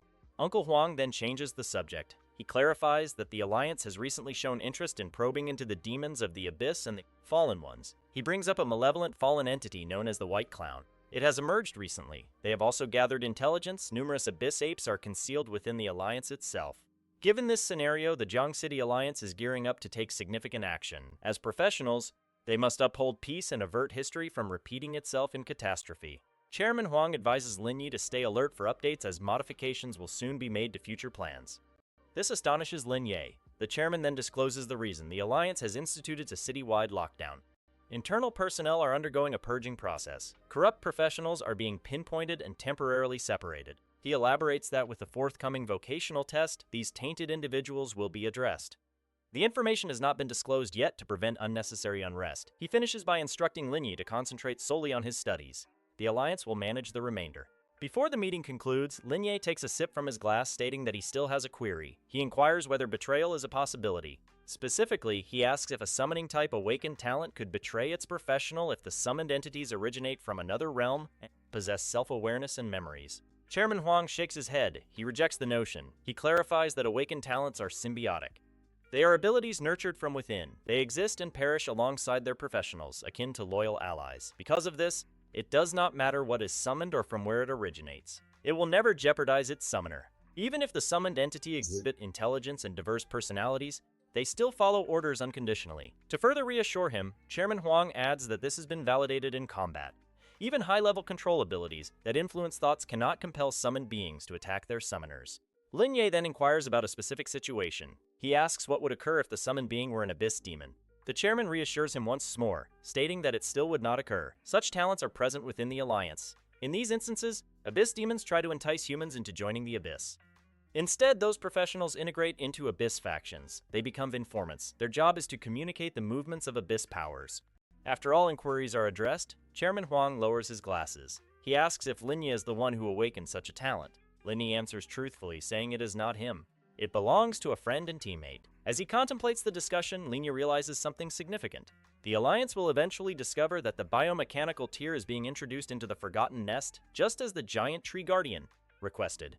To eliminate the misunderstanding, Lin Yi clarifies further. He informs the chairman that his friend summoned a being that sensed his passage, authorization. It requested to enter the Forgotten Nest together. This disclosure startles Chairman Huang, causing him to rise immediately. He is astonished that the summoned entity asserts it possesses a passage authorization as well. Lin Yi concedes that he is skeptical of the assertion. Chairman Huang strides toward the window. He reassures Lin Yi once again. He states that the being will not betray Lin Yi or his companion. However, he recommends notifying the Alliance about the situation ahead of time. Chairman Huang describes the summoner as a promising influential figure. He tells Lin Yi not to be concerned. As long as the Alliance verifies that the being was not summoned through an unlawful ritual or malevolent power, it will not face restrictions in human cities. He assures something else as well. Lin Yi's summoner friend will not come under scrutiny. On the contrary, she will be appreciated and developed. She will gain full access to resources, training, equipment, and future advantages. Lin Yi finally feels a sense of relief and admits that he dislikes feeling anxious and out of control. Chairman Huang observes that Lin Yi has completed his inquiries. He then presents an autopsy report. It pertains to an abyss demon. He explains that a senior prosecutor examined the remains. The conclusion was that it was slain by a unique magical attack. Even though the demon seemed scorched, its cells and organs experienced sudden exhaustion and atrophy. They ceased functioning entirely. The effect resembles ancient paraquat poisoning. Chairman Huang poses a question to Lin. He asks whether his awakened gift is poison milk. He hands over the report. Lin Yi is impressed by the level of detail. After reviewing it, Lin Yi acknowledges the accuracy. Chairman Huang grins and clarifies that the Alliance had been disputing the cause of death. That argument will now conclude, and the credit belongs to Lin Yi. Lin Yi appears puzzled, which surprises Chairman Huang. He inquires whether Lin Yi is unaware of the bounty placed on abyss demons. Before Lin Yi can respond, the chairman elaborates. The Professional Alliance rewards merit for every abyss demon defeated. He tells Lin Yi to await the award ceremony.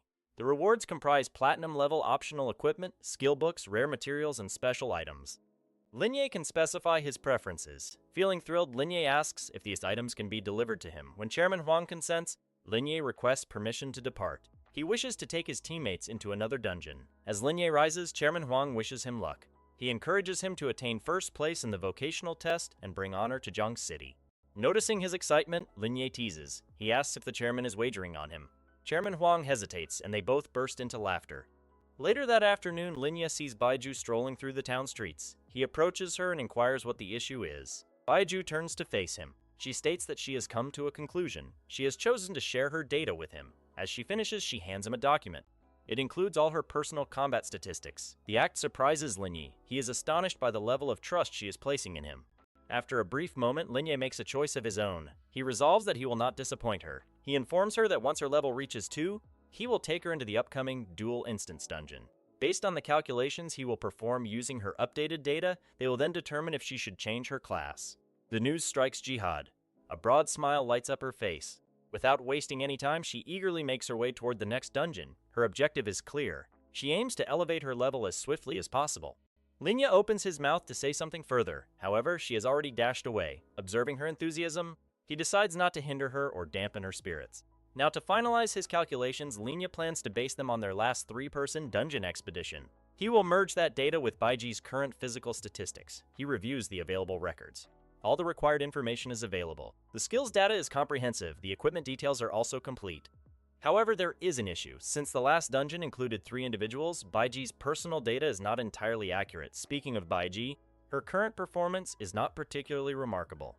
Aside from her fortunate buff, there is little that genuinely stands out. Due to this, Lin Yi prepares a contingency plan. He wants to make sure that she can succeed in the final exam. At the same time, he must conceal her actual talent. Luck alone will not suffice. Deep within a dungeon, a group of 4 malevolent followers is convening in secret. Blackfist speaks first, proposing that they focus on eliminating the one who killed their lord, Meigao. Card interjects and cautions the group that the Adventurers Alliance is observing everywhere. If they reveal their abyssal powers, they will be uncovered. Once revealed, they risk being apprehended by the extermination squad. After that, Card casually flirts with Fox, the woman in their group. In doing so, he ridicules Blackfist, referring to him as large and clumsy. Blackfist displays clear irritation at Card's comment. However, Fox disregards it. She mentions that she is more worried about something else. She expresses concern about who their master will appoint as their new leader. To her, that is more significant than Meigao's demise. She then inquires if the group should continue with the assassination strategy. The smoke demon responds with arrogance. He agrees readily. Blackfist speaks again. He states that they do not need to halt their activities. They can keep working from the shadows without getting directly involved. The smoke demon shares his own view. He claims it doesn't matter if the target is Lin Ye, the exceptional student, or Shangguan Yan, their initial target. He expresses his assurance. The power of the item Catastrophe Bringer will deal with both. This special item raises a dungeon's difficulty to a disastrous level. As Blackfist admires the Catastrophe Bringer, confusion fills his thoughts. He cannot grasp why their master would utilize such a prized item. In his view, their team alone is more than capable of overcoming their foes. Card looks down on him as usual. Suddenly, he flicks 2 cards at Blackfist. They halt just short of his head. Card insults him, ridiculing his reasoning. He states that believing the Alliance would let them eliminate their most protected target is simply an easy path to ruin. Fox observes Card's arrogance and tells him to settle down. She clarifies that Blackfist is just being straightforward, and his intellect isn't particularly high. Blackfist remains seated and calm despite being ridiculed yet again. Card, however, becomes even more annoyed. He loudly complains about having foolish teammates. He calls Blackfist a bald donkey and says he will ultimately bring calamity upon the group. Before Fox can caution Card about his harsh tongue, Blackfist suddenly rises. To everyone's astonishment, he bows to Card and apologizes. The smoke demon quickly tries to intervene. He reminds Blackfist that his strength far surpasses cards. At that moment, the catastrophe bringer begins to shine brighter. The light ascends higher into the sky. A command resonates, instructing them to welcome their master. The four of them kneel down. Within the light, the image of their master materializes. Regarding Meigau's death, the master declares his decision. Another abyss demon will be appointed to lead them. An evil fallen will assist as well. He then discloses the name of the evil fallen, White Clown. The smoke demon reacts immediately, saying that they are already familiar with him. White Clown has taken nearly 1,000 lives, including over a dozen high-level adventurers. He has established a notorious record. The way Smoke Demon articulates makes their master comprehend something. They do not desire White Clown engaged. When questioned for the motive, Smoke Demon elaborates. With White Clown's abilities, he would pose a danger to their own existence. For that reason, Smoke Demon declines to act if White Clown enters Jiang City. Following Smoke Demon's statement, the dungeon falls silent. The ambiance becomes dense and uncomfortable. Then the master unexpectedly laughs and commends their reasoning. He reassures them that their refusal is significant. White Clown does not possess the power to restrict them or cooperate with them. He elaborates further. White Clown has been dispatched to Jiang City for a different purpose. He will assume their initial task of eliminating Shangguanyin. Concurrently, White Clown will support them. He will aid them in completing a new assignment. Their new objective is Huang Xiaofeng. Once those two missions are accomplished, the master promises something else. Once this rare fallen genius fulfills his obligations, they will be free to handle Lin. The master then gives them guidance. He instructs them to keep their identities concealed. They must adhere to the same strategy as previously. They will cast the catastrophe bringer into the final test's hidden realm. This will infuriate the dungeon boss. By doing this, they can eliminate Linye without raising suspicion. They will make the professionals regret everything. Smoke Demon finally expresses his apprehension. He inquires if spending such a precious item on Linye is genuinely worthwhile. After all, the item can permanently yield diamond-grade equipment. Blackfist shares his perspective and suggests continuing to accumulate diamond-grade equipment. Once their lord is powerful enough, he can eliminate anyone he desires. Smoke-a-Demon presses on. He highlights that Linya's threat level should not surpass Shangguanyin's. If they must utilize the item, would it not be wiser to use it on Shangguanyin instead? The master finally replies and unveils new details. The Professional Alliance is covertly concealing the fact that Linye has secured a qualification certificate for the Forgotten Nest. Due to this, Lin Yi's life is now more precious than that of the Lin Yun leader. As a consequence, Shangguanyin's secret guardians have redirected their focus. They are now safeguarding Lin Yi instead. This complicates matters significantly. Even with White Clown's participation, harming Linye would be nearly unfeasible. Once the group grasps the situation, the master makes a vow. He will guide them to the Abyss for baptism.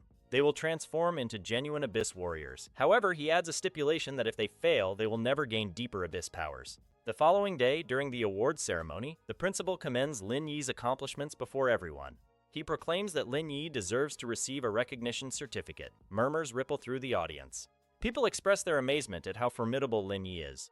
He vanquished Xiaoqin and compelled Director Huang to apologize. Now he has even slain an abyss demon single-handedly. The murmurs persist, and people note that he is already the highest-ranked student. They anticipate he will also excel in the final exam and become a leader once he joins the Alliance. Mumu feels a sense of pride as she listens. However, the mood shifts. People start to worry that Lin will become a target for Abyss demons. Mumu becomes anxious too. Still, others comfort her. They assert that Abyss demons are cowards who would never dare confront professionals directly. While Mumu sulks over Linye not informing her about the threat, the principal steps up to present the certificate. Once again, he commends Lin Yi's remarkable deeds. He describes him as the future hope of the Alliance. Lin Yi feels honored by the recognition, he replies modestly. He mentions that every professional is a beacon of hope for vanquishing the Abyss forces. After that, he is given several platinum-grade gear pieces and skill books. He hesitates and states that he cannot accept all of them since he wouldn't use many. Anyway, as he inspects the choices, he realizes something. Although the stats are alluring, they do not offer significant enhancement. Ultimately, he selects 3 items: Invigorating Belt, Swift Boots, and Holy Light.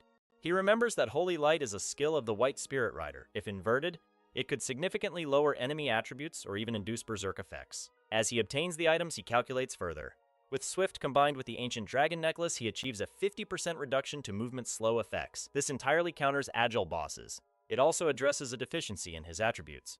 The audience admires his increasing power. The principal concludes the ceremony. He instructs the students to return to their studies, enter dungeons, and prepare for the assessment. Before Lin Yi departs, the principal halts him. He discloses something important. The Alliance has discreetly assigned individuals to protect him. Today's public commendation was intentional. By placing Lin Yi in the limelight, it becomes more challenging for Abyss forces to act against him. Lin Yi acknowledges that he comprehends. The principal then inquires about his intentions. The final profession exam is just 3 days away. Lin Yi responds candidly. He intends to upgrade his equipment to level 10 and pass the exam with his teammates. At that moment, the principal's bracelet beeps 3 times. Urgent information has arrived. He inquires Lin Yi about the identities of his companions. He asks him to join him. There is something he needs to talk about. Within the principal's office, Lin Yi shares details regarding his teammates. He mentions that Sumumu is performing well. However, Baichi concerns him. She lacks significant talent. Moreover, she is contemplating a class transition. The principal makes a lighthearted joke. He remarks that she must possess some skill if Lin Yi selected her. He then becomes serious. The examination will not provide anyone with special privileges. Nonetheless, if she succeeds, her future will be secure. She will not be barred from the school. The principal encourages Lin Yi to stay calm. He should concentrate on guiding his team and getting ready. With that, he hands Lin Yi a letter. He refers to it as his true reward. It includes the Alliance's strategy. Inside the Lizardman dungeon, Bijir keeps on fighting. She slashes down Lizardman with her weapon. Lin Yi commends her striking range. He advises her to trust her instincts and enhance her reaction time. She takes his suggestions. She battles more decisively. She evades the boss's strikes more smoothly. When the Lizardman lifts its weapon above, Lin Yi issues another order. He instructs her to hold her position as it is ideal. He tells her not to hesitate, and she complies. She conquers the boss, and Baiju reaches level 2. She acquires a new skill, Lucky Hands. It boosts gold drop rates. It also entirely prevents poor class results.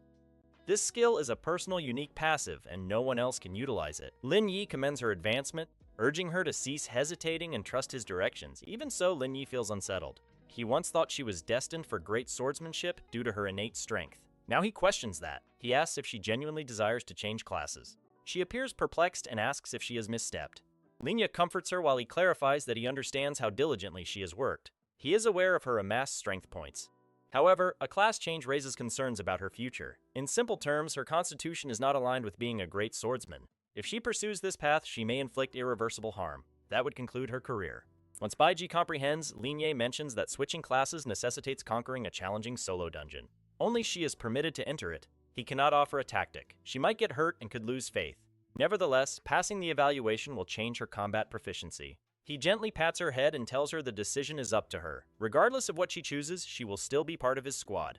Touched by his words, Baiji contemplates her teammate's earnestness. Despite being a sword buff, she has always been treated sincerely. She declares her choice to change classes, which makes Lin Yi feel relieved. After defeating another boss, the two leave the dungeon. Baiji feels lightheaded, fatigued, and queasy. At the entrance, they encounter Sumumu, who complains that she couldn't locate them. Tomorrow is the final examination. Lin Yi approaches her and tells her not to fret, showing her the letter and calling it a surprise. At the professionals testing site, students are panicking about their assessments, wishing they won't mess up. When they look at the dungeon boss's statistics, most of them feel despair about clearing it and ponder what to do. By the time Lin Yi and his group arrive, the area is already overcrowded. As the girls get ready to enter, Mumu hears her parents cheering for them from the non-student spectator section while holding a sign with their faces on it. The protagonist curiously asks Su Mumu if she hadn't informed her parents about the plan, to which she replies that she couldn't let them know. This makes him realize that the information is indeed very sensitive for them to not have heard it through other means. Just then, Zhang Heng, the city's lord, arrives and greets the students gathered there. He announces that this year's professional test is postponed for 3 days due to unforeseen circumstances, so the reason they are all assembled here is different.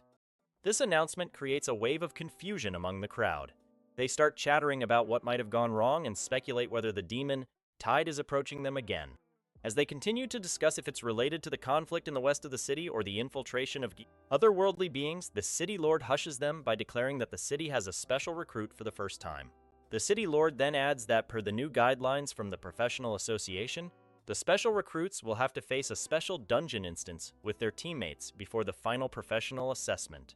This challenge will be broadcast live and recorded for all the students to observe and learn from. With that said, he names Lin Yi as the first special recruit of the city of Changcheng, a professional academy student. This sends a wave of astonishment and joy over the students gathered there, and they all look at the protagonist with admiring gazes. The news reaches the Wicked Follower group, and Card informs Smoke Demon about both the final test being postponed for 3 days and our boy being announced as the special recruit in Jiangchang. He further adds that the dungeon outsider will solo challenge, which is actually the original final test dungeon.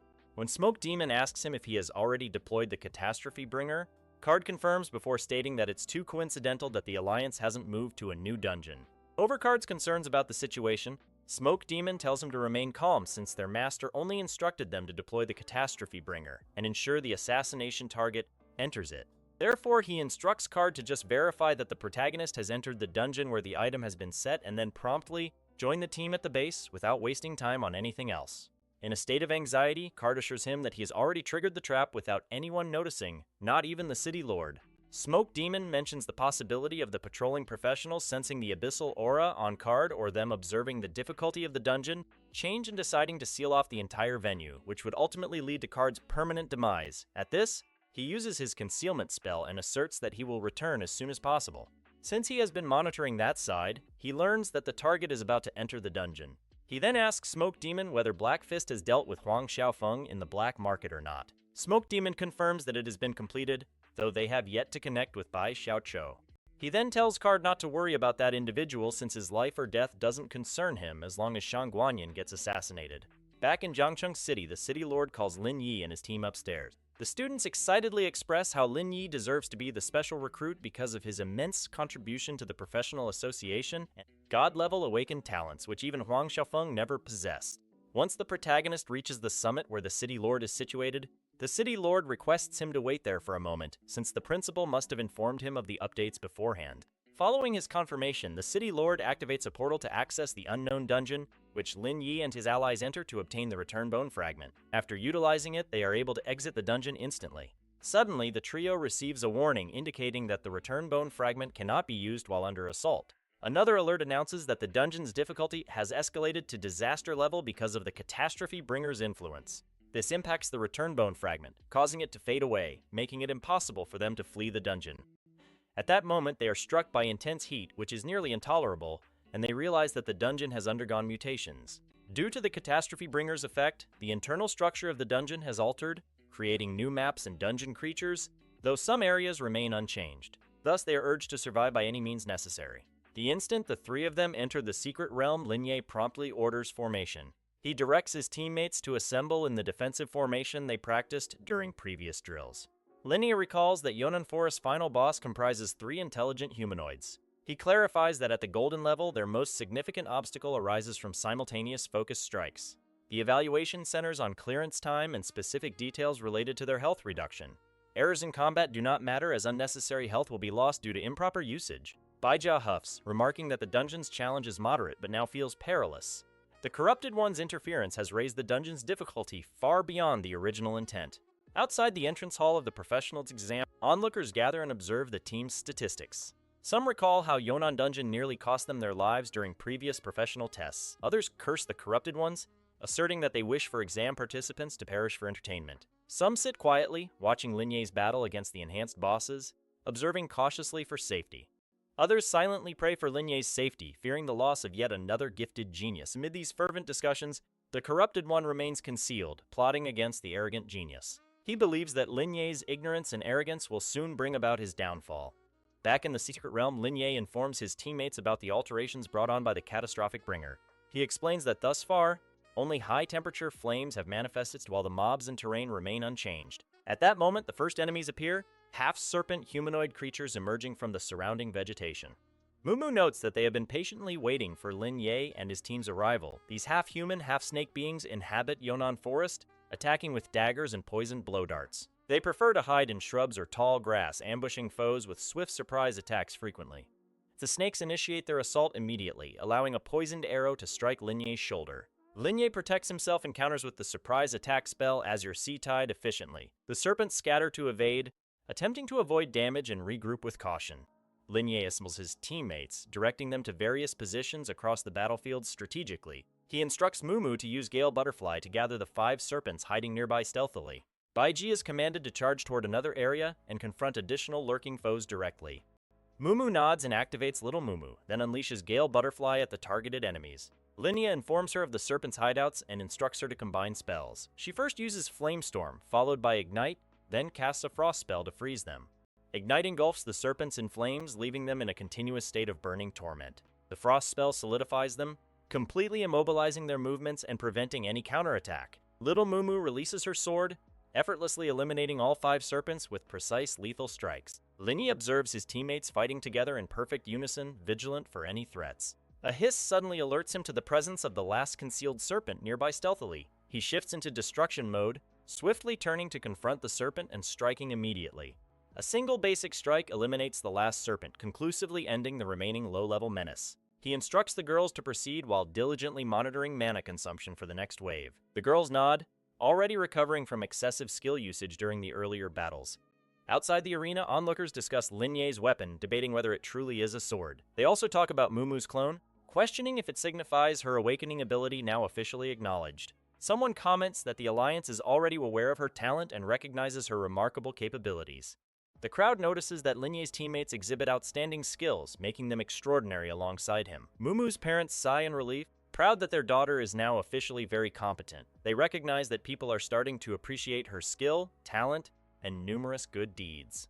The red-haired villain lurking beneath the spectators grits his teeth, loudly cursing Lin Ye's triumph. He proclaims that Lin Ye and his allies would be better off joining abyssal factions. With that, he retreats from the venue, vanishing quickly and leaving no trace behind. Hidden soldiers appear afterward, reporting that Target 3 has already exited the venue successfully. They ask whether Target 1 has opened the Abyss Gate so they can complete the net. Outside the city, the blue-haired girl instructs the assassin to keep the target contained. She directs him to close the net as Abyss Demon Suppression Team 2 coordinates. The team commences their operation seamlessly, running rapidly toward their target without any hesitation. Both the assassin and the team leader sprint in pursuit of the escaping target. Meanwhile, the red-haired man allows his essence to fade away, intentionally trading his life cards. Being the true evil fallen, his cards start functioning as the abyss energy flows into him. The Veil Fallen scoffs at the professional's ineptitude, cursing them for failing his transformation. From this moment forward, he officially initiates the metamorphosis into a fearsome abyss warrior. The red-haired man succumbs to the pitch black, allowing darkness to envelop his entire form. Today, he plays his cards and prepares to be reborn as a vengeful fighter. Suddenly, a voice calls his name, revealing that the professionals have rapidly encircled him. The blue-haired girl, leader among many, demands he dispels the fog surrounding his body. She grants him only 10 seconds to rid himself of the abyss power. Soldiers close in from behind, restraining him and preparing to prevent further transformations immediately. The red-haired man fights fiercely, trying to shake off the soldiers threatening his existence. He begins claiming that a traitor has betrayed him gravely, fueling his furious resistance. The leader starts counting down from 10, signaling that the time for surrender is running out.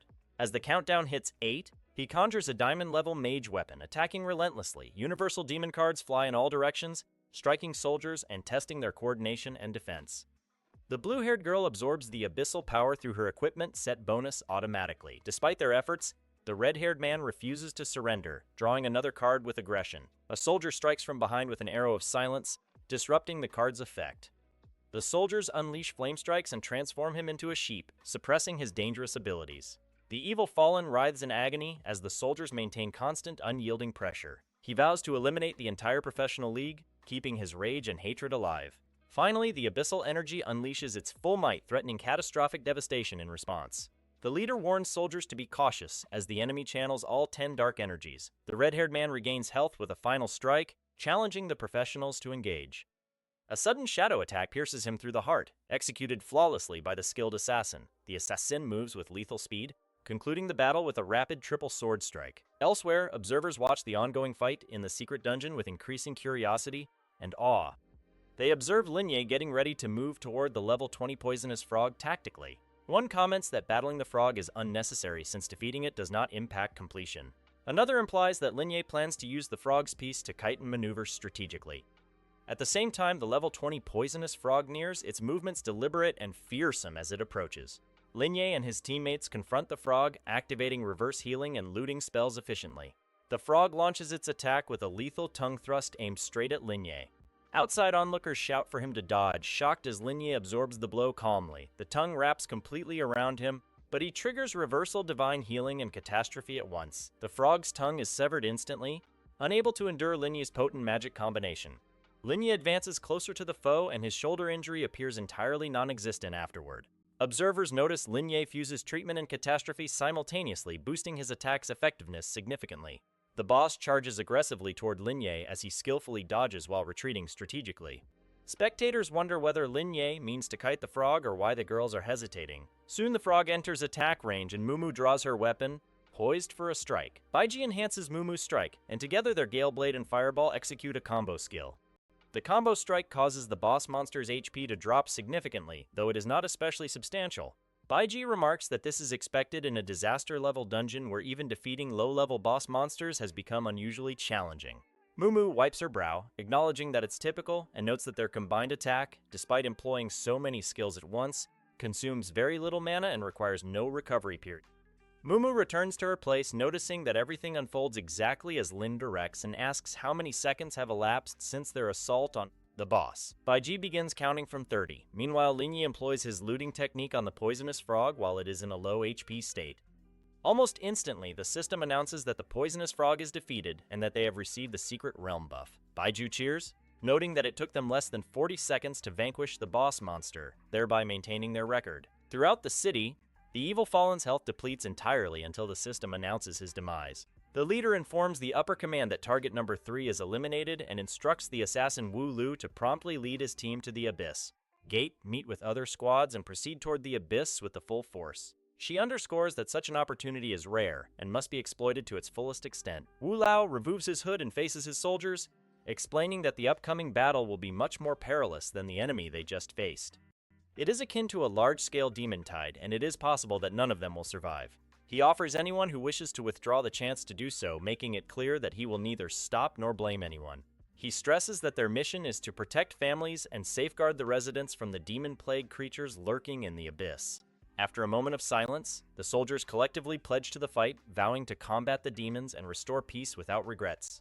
Wu Lu leads them forward, charging into the Abyss, determined to bring back the Abyss King's head while the soldiers chant their determination, affirming that humanity will prevail. Within the secret realm, the 3 warriors have already defeated the giant python elite, the demonized spider elite, and the giant wild boar elite. Checking their stats, they notice that Mumu has outscored Linye, prompting her to wonder if she has become stronger or if the monsters have weakened. Linye suggests that since there is still time and the first stage boss has yet to appear, Mumu should summon the giant tree guardian. Using the summoning bell, Mumu calls forth the guardian tree, which descends with a platinum level buff. Observing the scene, the professor expresses surprise, realizing that this is not the first stage monster, and acknowledges that Linye's potential is boundless, especially since the creature is summoned by Mumu's avatar. The system then sends an alert that the shadow of Yan'an has detected their presence. Linye informs the others that it is nearing, and soon a humanoid monster of level 20, modified by level 10, stands before them with a description stating that it attacks and brutally kills anyone who approaches. Linye commands the guardian tree to attack, instructing it to use the Knight's Charge, follow with Heaven's Strike, and anticipate the conclusion. The guardian tree executes the attack, striking the knight and putting the shadow of Yan'an into a downed state. Linye then tells the girls to stop conserving their mana and use all their abilities to quickly deplete its health. Mumu activates her Ice Seal technique, freezing the knight as its health drops swiftly. Bajir positions herself and strikes with a firestorm. The trio combines their techniques and considers switching to close combat skills since their large ranged attacks have already been utilized. Before they can act, the system notifies them that the shadow of Yan'an has been vanquished. Suddenly, the knight rises in rage and makes a direct assault toward Lin. The man states that the intelligence report verifies the Abyss has set traps on 2 fronts, and states they plan to hit 2 targets with 1 arrow at the same time. Another professor concurs, stating their main objective is to eliminate Linje first. He adds that they anticipated Linye's movements and tried to lure the tiger away. Yan ridicules them once more, saying the Abyss thinks itself incredibly clever. He labels them as shrewd fools who confuse recklessness with courage. Even after suffering heavy losses, they still charged recklessly, revealing their desperation. Linye takes off his disguise mask and discloses that all the good news reported was fabricated. He clarifies that the Abyss spread misleading information to intentionally lower their defenses. The professor decides that Lin Yi must be made aware of the true situation without delay. He instructs Lin Yi to enter the secret realm once the recruits are fully relaxed. The gates will be opened ahead of schedule as per their plan. They watch Lin Ye intently as Uncle Huang becomes noticeably anxious. He tells the professor that his son may be in serious peril. The professor reassures him, stating this also functions as an essential test. He explains that the Abyss Lord aims to recruit Xiaofeng, not eliminate him. As long as Xiaofeng acts appropriately, the Abyss will not harm him. Once the gate opens, their mole will discreetly guide him through Jiang City. The assistant reports that their main forces have already successfully entered the Abyss Gate. She adds that within 5 minutes, a monster wave will invade Jiang City. Yan declares that everyone should retreat into the inner city and wait. He confidently asserts they are one step ahead this time. Yan concludes they will win this battle without any casualties. Inside the secret realm, the Tree Guardian asks Lin Yi for approval. He tells Lin Yi to leave everything to him with confidence. Linyi performs Heaven Strike, Hoof Flying Kick, and Death Triple Slash in succession. He strikes the monster's face directly with tremendous force. Viewers assume the triple slash has eradicated every boss present. Another observer comments that he eliminated a platinum-level boss in just 5 strikes. Someone mentions his skill usage implies a powerful awakening state. One individual voices doubts regarding the priest-student's combat ability. He argues that Linyi lacks tank durability and enough mana sustainability. He insists that Linyi is too vulnerable if controlled during battlefield combat. He advises Priest to steer clear of such frontline responsibilities entirely. Another observer counters that Lin Yi may be intentionally holding back. After all, Lin Yi is still a recently recruited student. Someone observes that his dodges and timing are flawless and precise. They recall he received full marks in every practical assessment. He asks the teacher if he concurs with this evaluation. The teacher replies that a true all-round genius could easily take his place. Another observer emphasizes Mumu's uniqueness through her advanced clone techniques. When executed correctly, her combos excel against penetrating otherworldly entities. Someone urgently whispers into the leader's ear. The leader quickly announces that the viewing is paused due to imminent threat. Chaos breaks out as individuals scatter and scream in terror. He implores everyone to remain composed, assuring safety through calmness. The pink-haired girl speculates that another demon wave is on its way. He comforts them, asserting the Alliance's might is immense. He instructs everyone to fall back, unwilling to jeopardize the students any further. Meanwhile, within the realm, a girl presents Linye with a golden barrier scroll. She clarifies that the Alliance created it as a new abyss map. Mumu insists on accompanying Linye forward. Linye halts her, directing her to remain with Baiji. He states he will enter the gate alone with the Tree Guardian. Linye cautions that the path ahead is incredibly perilous. Linye notes that the peril in this area is unknown and untested during examinations. He informs the girls their performance is remarkable and staying back is more secure. He pauses, realizing he already summoned the Tree Guardian earlier. While whispering, the girls discuss persuading him to let them join. Mumu offers all supplies and potions, claiming they will assist in the abyss. When all three make pitiful puppy eyes, Linye cannot turn them down. Ultimately, they all proceed together without further disagreement. After administering the potion to the Guardian Tree, its speed escalates dramatically.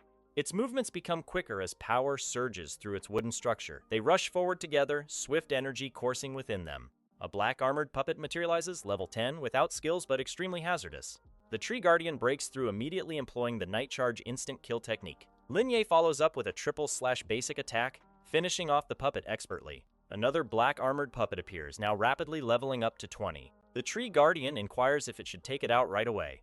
Linye confidently asserts he can defeat it in under 1 minute. Suddenly, Linye perceives danger and instructs everyone to remain still. He yells that invisible armies are lurking within the surrounding shadows. He tells them to hold on, promising to flush the enemies out. Linye activates Chi Technique Invasive Divine Chi Therapy. A wave of clarity washes over the battlefield instantly.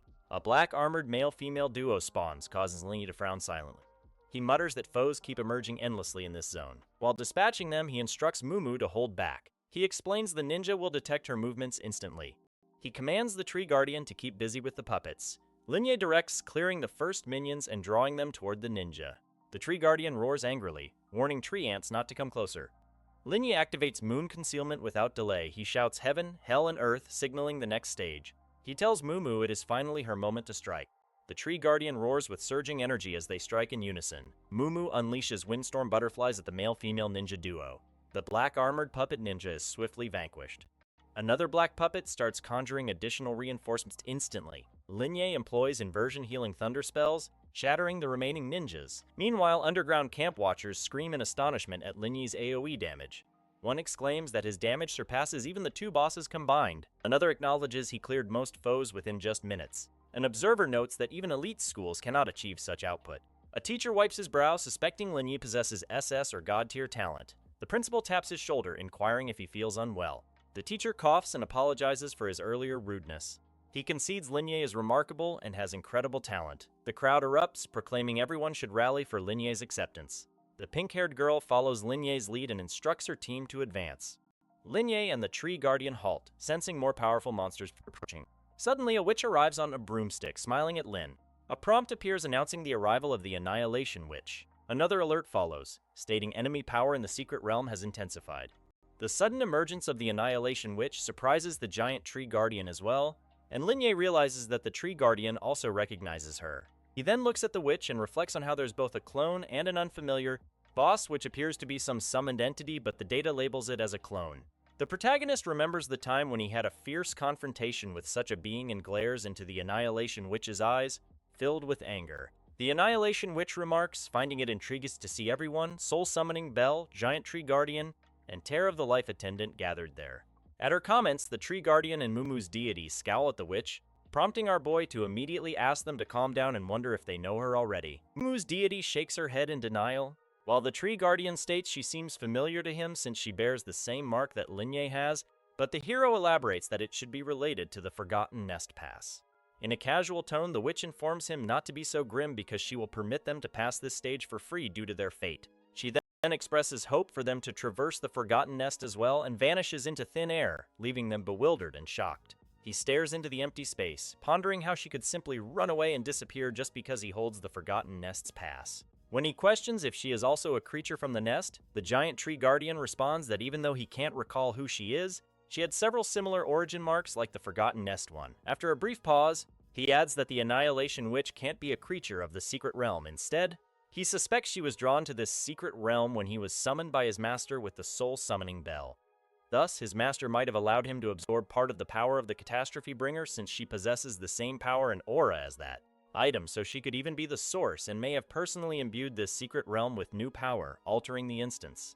Despite his desire to delve deeper into this issue, Linye decides not to rely on the Giant Tree Guardian since his key memories are foggy. Therefore, our boy asks him not to concern himself with the Annihilation Witch any longer. He then points out the absence of the puppet's general, summoned by the witch as well, and questions who the final enemy is since the instance hasn't shown a clearance prompt yet. Just then, Mumu and Baiju arrive and explain how they sense changes in the instance, so they opted to regroup with them in case something significant was happening. As soon as they express their relief over finding each other unharmed, the prompt appears indicating that the black armored puppet mage's interest has been detected in the mage profession. Once the black armored puppet mage reignites the battle intent, Tsumumu panics about whether she has misjudged the situation once again, commanding her not to waste her time overthinking it since they wouldn't have received the clearance prompt anyway, even if she hadn't arrived. He anticipates that the puppet mages will be the final bosses. Therefore, he begins to engage them by nullifying their assaults with his own. The Giant Tree Guardian and Tsumumu's deity also join in to defend themselves against the puppet mages, while Linye instructs Tsumumu to freeze their energy orb debris to prevent secondary explosions. As instructed, she quickly employs her ice sealing technique on the enemy forces. Although it initially surprises the black armored puppet mages, they soon summon a greater number of their army for assistance. When the Tree Guardian enlightens the protagonist about the scenario of the secret summoning of 1,000 armies, Baiji seeks Linye's direction. With no hesitation or fear on his face, our boy tells her not to worry since he will also summon a powerful ally now. With that said, he summons the Dark Cursed Knight immediately, and with a tremendous burst of light from his blade, a giant armored knight materializes behind him. Being a level 20 combat knight for an hour, the Dark Cursed Knight strides toward the black armored puppet mages without wasting any time. Observing his level rising from 15 to 20, Tsumumu asks Linye about it out of curiosity, to which he claims he hadn't noticed. Secretly, he wonders if there's a chance that the Dark Cursed Knight's strength might increase alongside that of the protagonist. Conversely, the onlookers witnessing the Dark Cursed Knight's arrival are in disbelief and express their excitement and astonishment by praising Linye. They refer to our guy as the deity who altered the challenge of the historic dungeon and gained the ability to summon cursed knights. While the crowd cheers for Linye and the knight, a group of men separates from the student throng and decides to take action first, as they are trapped here and have lost communication with all their superiors. One among them shares his excitement about finally gaining the freedom to act as they please, given that their abyssal demon commanders are already facing difficulties. Consequently, he conjures the demon-bound teleportation gate. Inside the dungeon, Li advises the Dark Cursed Knight against using the Moonlight Pierce due to the enemy forces employing a human wave strategy, and instructs him instead to draw them all to their current position. At that moment, the knight's attributes surge significantly, and he charges forward towards the black armored puppet mages. When the puppet mages detect the approaching threat, they begin their assault, but he defends himself effectively. Moreover, he retaliates against the puppet mages, making the hero proud of the knight's performance, who successfully attracts the enemy forces. He then informs the girls that those 4 bosses will be unable to act rashly until the puppet mages are defeated, as their strategy is to exhaust Linye and his team with minor enemies. He further notes that he has observed the mana reserves being utilized for the magic circle by them rather than attacking, mocking the general line puppet mages for their foolishness. The Dark Cursed Knight valiantly combats the black armored puppet mages, and once he gathers a significant amount of mana, he hurls it at the enemy troops upon the protagonist's command. This divine strike inflicts considerable damage to the puppet mages, and together with the poison bubble, flame storm, and frostbite techniques, the girls also launch an assault on the enemy forces. Ultimately, the dark cursed knight swings his blade, and with Moonlight Pierce, the entire group of black-armored puppet mages is obliterated. The magic circle shatters, resulting in severe backlash for their bosses. Linye employs the reverse clarity confinement technique on the bosses, instructing his team not to allow them to recover or resummon any additional minor enemies. He directs them to continue disrupting the bosses individually. He then confidently executes the reverse healing plunder technique, resulting in the death of the black-armored puppet mage general. Linye surveys his surroundings and notices that Sumumu and the giant tree guardian have also dispatched the respective black-armored puppet mage generals they are facing. When the tree guardian's adversary does not perish immediately, he utilizes the absolute shadow single-slash technique and cleaves her in two. At last, the secret realm dungeon is cleared, and their rewards begin to be tallied. Under the effect of the special ability, Glaze of the Goddess of Fortune, all clear treasure chests elevate to Diamond Tier, and 2 large treasure chests materialize before them. The 2 Diamond Tier treasure chests appear in front of the team, and Linye orders them to be opened. At his command, the treasure chests reveal 4 exceptional rewards: a Diamond Tier priest skill, Blessing of the Stars, a Diamond Tier mage weapon, Book of Divine Thunder, a Diamond Tier equipable item, Eye of the Sun, and a rare tier item. Our boy gazes at the priest's skill with sparkling eyes and finds it entertaining. He then describes falling stars as an outstanding weapon. The students outside the dungeon watch with great interest at what rewards have been dropped. They are preoccupied with pushing against each other to get a glimpse of the screen. Meanwhile, Wang Machao approaches Jiang Cheng, the city lord, and whispers something to him. After listening, the city lord inquires about the war conditions in the Abyssal Realm, to which Machao asserts that they are on the verge of victory. He continues, stating that they have reached the Abyssal Palace, and concludes that today is the ideal day to assassinate the Abyssal Lord. Thus, he proclaims the impending demise of all Abyssal demons. Jiangcheng City Lord commends Machao and his team's efforts and advises him to remain vigilant at all times, as it seems to have gone too smoothly since the Abyssal demons will stop at nothing to commit evil. Machao attempts to discuss what might occur if they succeed in eliminating the entire Abyssal force in one fell swoop, but Linye and his team exit the Secret Realm dungeon just then, and the students erupt in cheers for the protagonist out of exhilaration. Upon entering the shelter, our boy spots Wang Machao there and thinks that things must be proceeding smoothly according to the Alliance's plan. Contemplating the stage at which the Alliance's troops might be, he feels anxious about the situation, as if they are overlooking some crucial factor, and dreams about how wonderful it would be if they managed to eradicate the Abyssal forces in a single assault. Suddenly, students are heard screaming in terror, and upon turning around, everyone notices the tide creatures that have invaded the shelter and are attacking the students. The officials are astonished as they question the appearance of those creatures among them, while the injured students plead for assistance. Wang Machao swiftly reacts as he darts toward the tide creatures, instructing the students not to panic, assuring them that he'll rescue the student in the creature's grasp. He then asks for immediate backup from his forces, informing them about the unexpected emergence of the tide creatures, adding that he suspects an insider has teleported them here. Simultaneously, Lin Yi also lunges towards the tide creatures and employs his plunder technique. He realizes that something is seriously amiss since the city guards stationed outside are extraordinarily powerful. Wang Machao has also returned to report to the city lord not to mention the arrangements made by the Alliance's higher-ups. Therefore, he concludes to himself that the creatures must have been temporarily summoned internally by an insider. Jiangcheng City Lord instructs the professional combatants present to swiftly draw their weapons and safeguard the students. With that said, the professional fighters comply with the order, and they all commence battling the tide creatures to safeguard the students. Some rush to shield the students, while others notify the officials about the assaults directed at them. Wang Machao alerts the City Lord regarding the tide creatures' flames, while the City Lord calls forth his wyvern and reassures the students that the wyvern flames can only harm abyssal creatures, so they need not panic. Frustrated with the situation, Wang Machao vehemently questions whether this is some type of summoning item and probes about the insider's location. At that moment, Sumumu steps forward and offers herself and the girls to clear the area. He instructs everyone to stay vigilant regarding the tide creatures emerging from any direction. Meanwhile, Lin Yi is trying to devise a way out of this predicament and contemplates organizing everyone to evacuate the shelter first, but then he finds himself torn by the notion of apprehending the insider initially.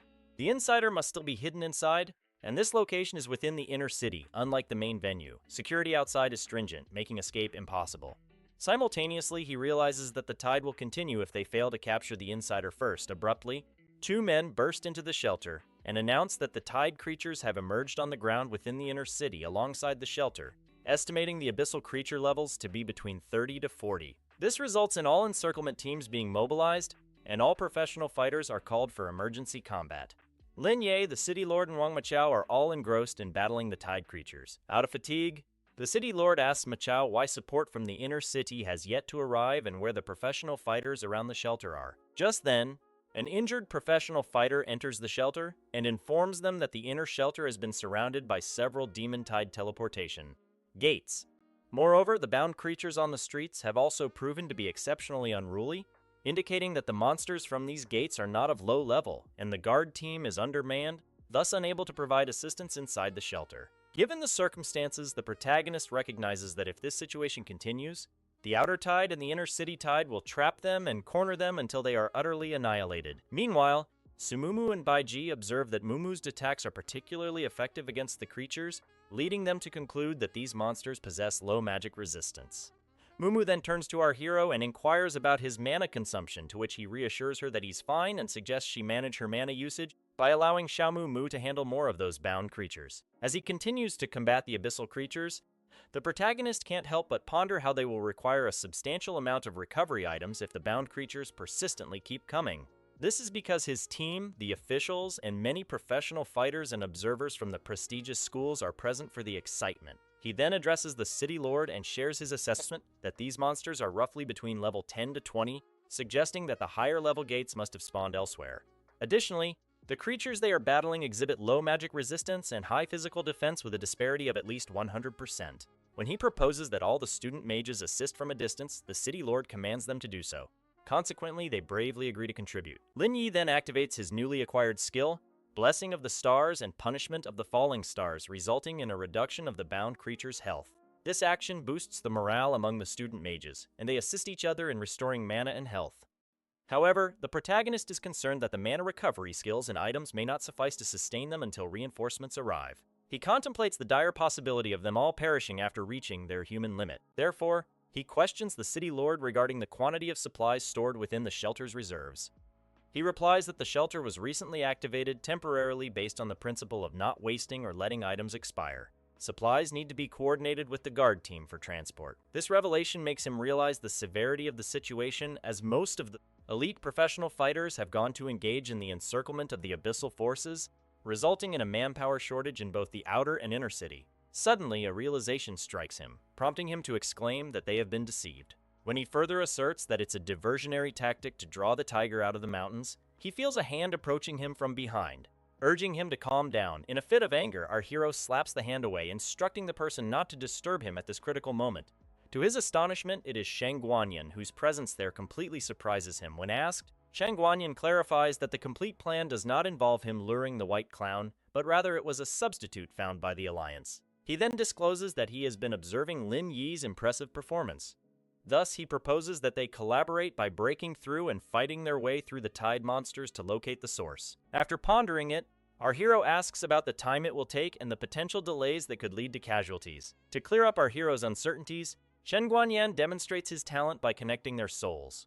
Now all the damage that has been inflicted on Lin Yi will be shared between them, and all of the hero's skill damage increases by 100%. When the hero gives Shen Guanyan a puzzled look, he explains that it's his awakened talent, Soul Link, through which he can transfer his soul to another individual. This connection lasts for an hour and offers more functions beyond just this. With skepticism, our boy inquires about the price and the repercussions on his body, suspecting it to be a legendary awakened talent. Nevertheless, Shang Guanyin assures him that the only one who will be impacted is himself, which would lead him into a week-long coma, and the cost entails carrying Shang Guanyin with him once he has lost consciousness. Once Lin comprehends the strategy and the characteristics of the talent, he grabs Shangguan Yan by the arm and sets off to begin.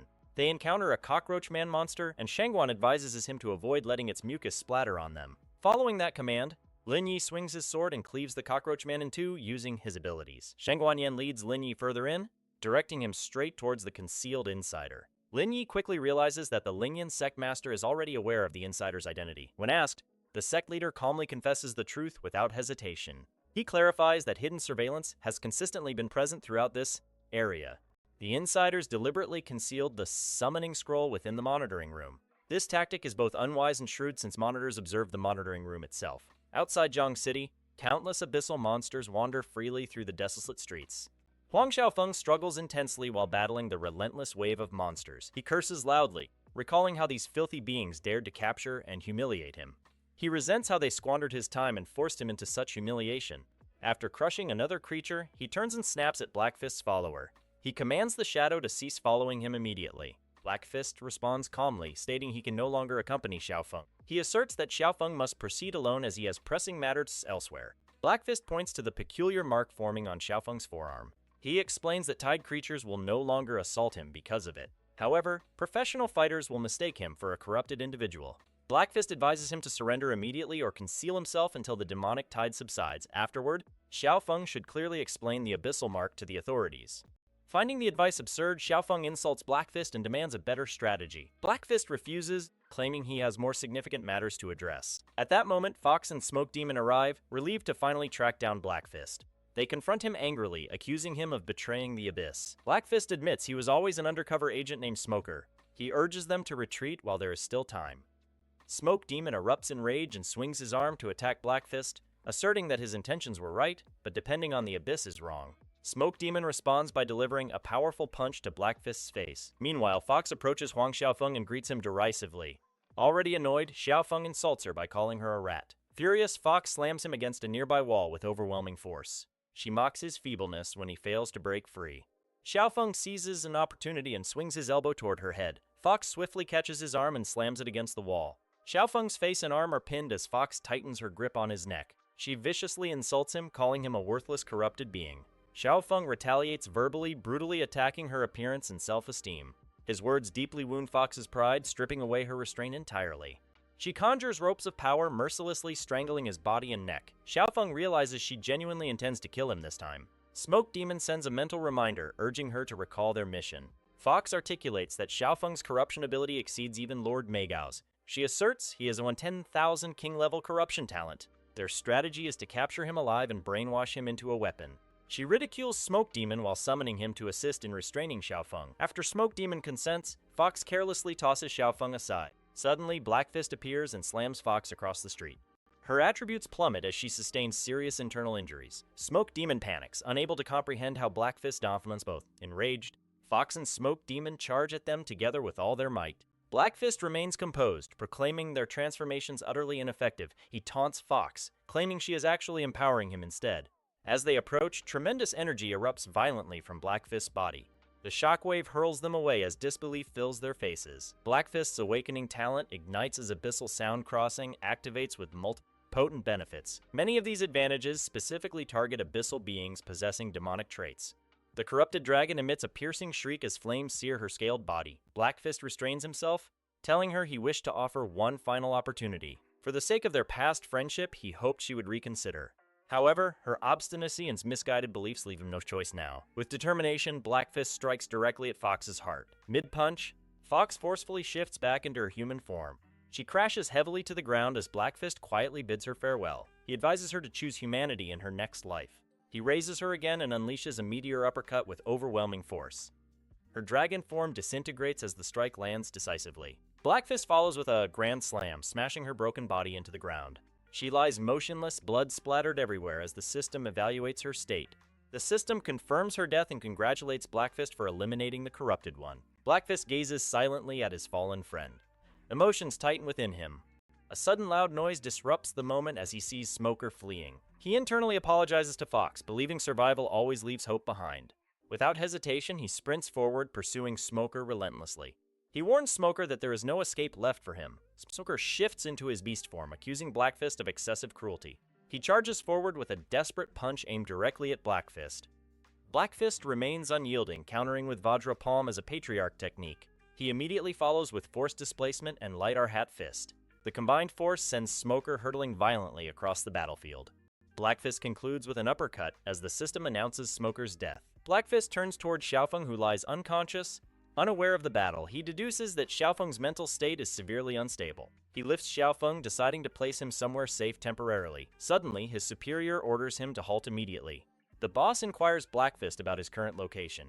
Black Fist reports he is outside Jiang City's North Gate. He mentions that he intends to escort Xiaofeng back into the city. He clarifies that Xiaofeng was incapacitated by chasing corrupted foes earlier.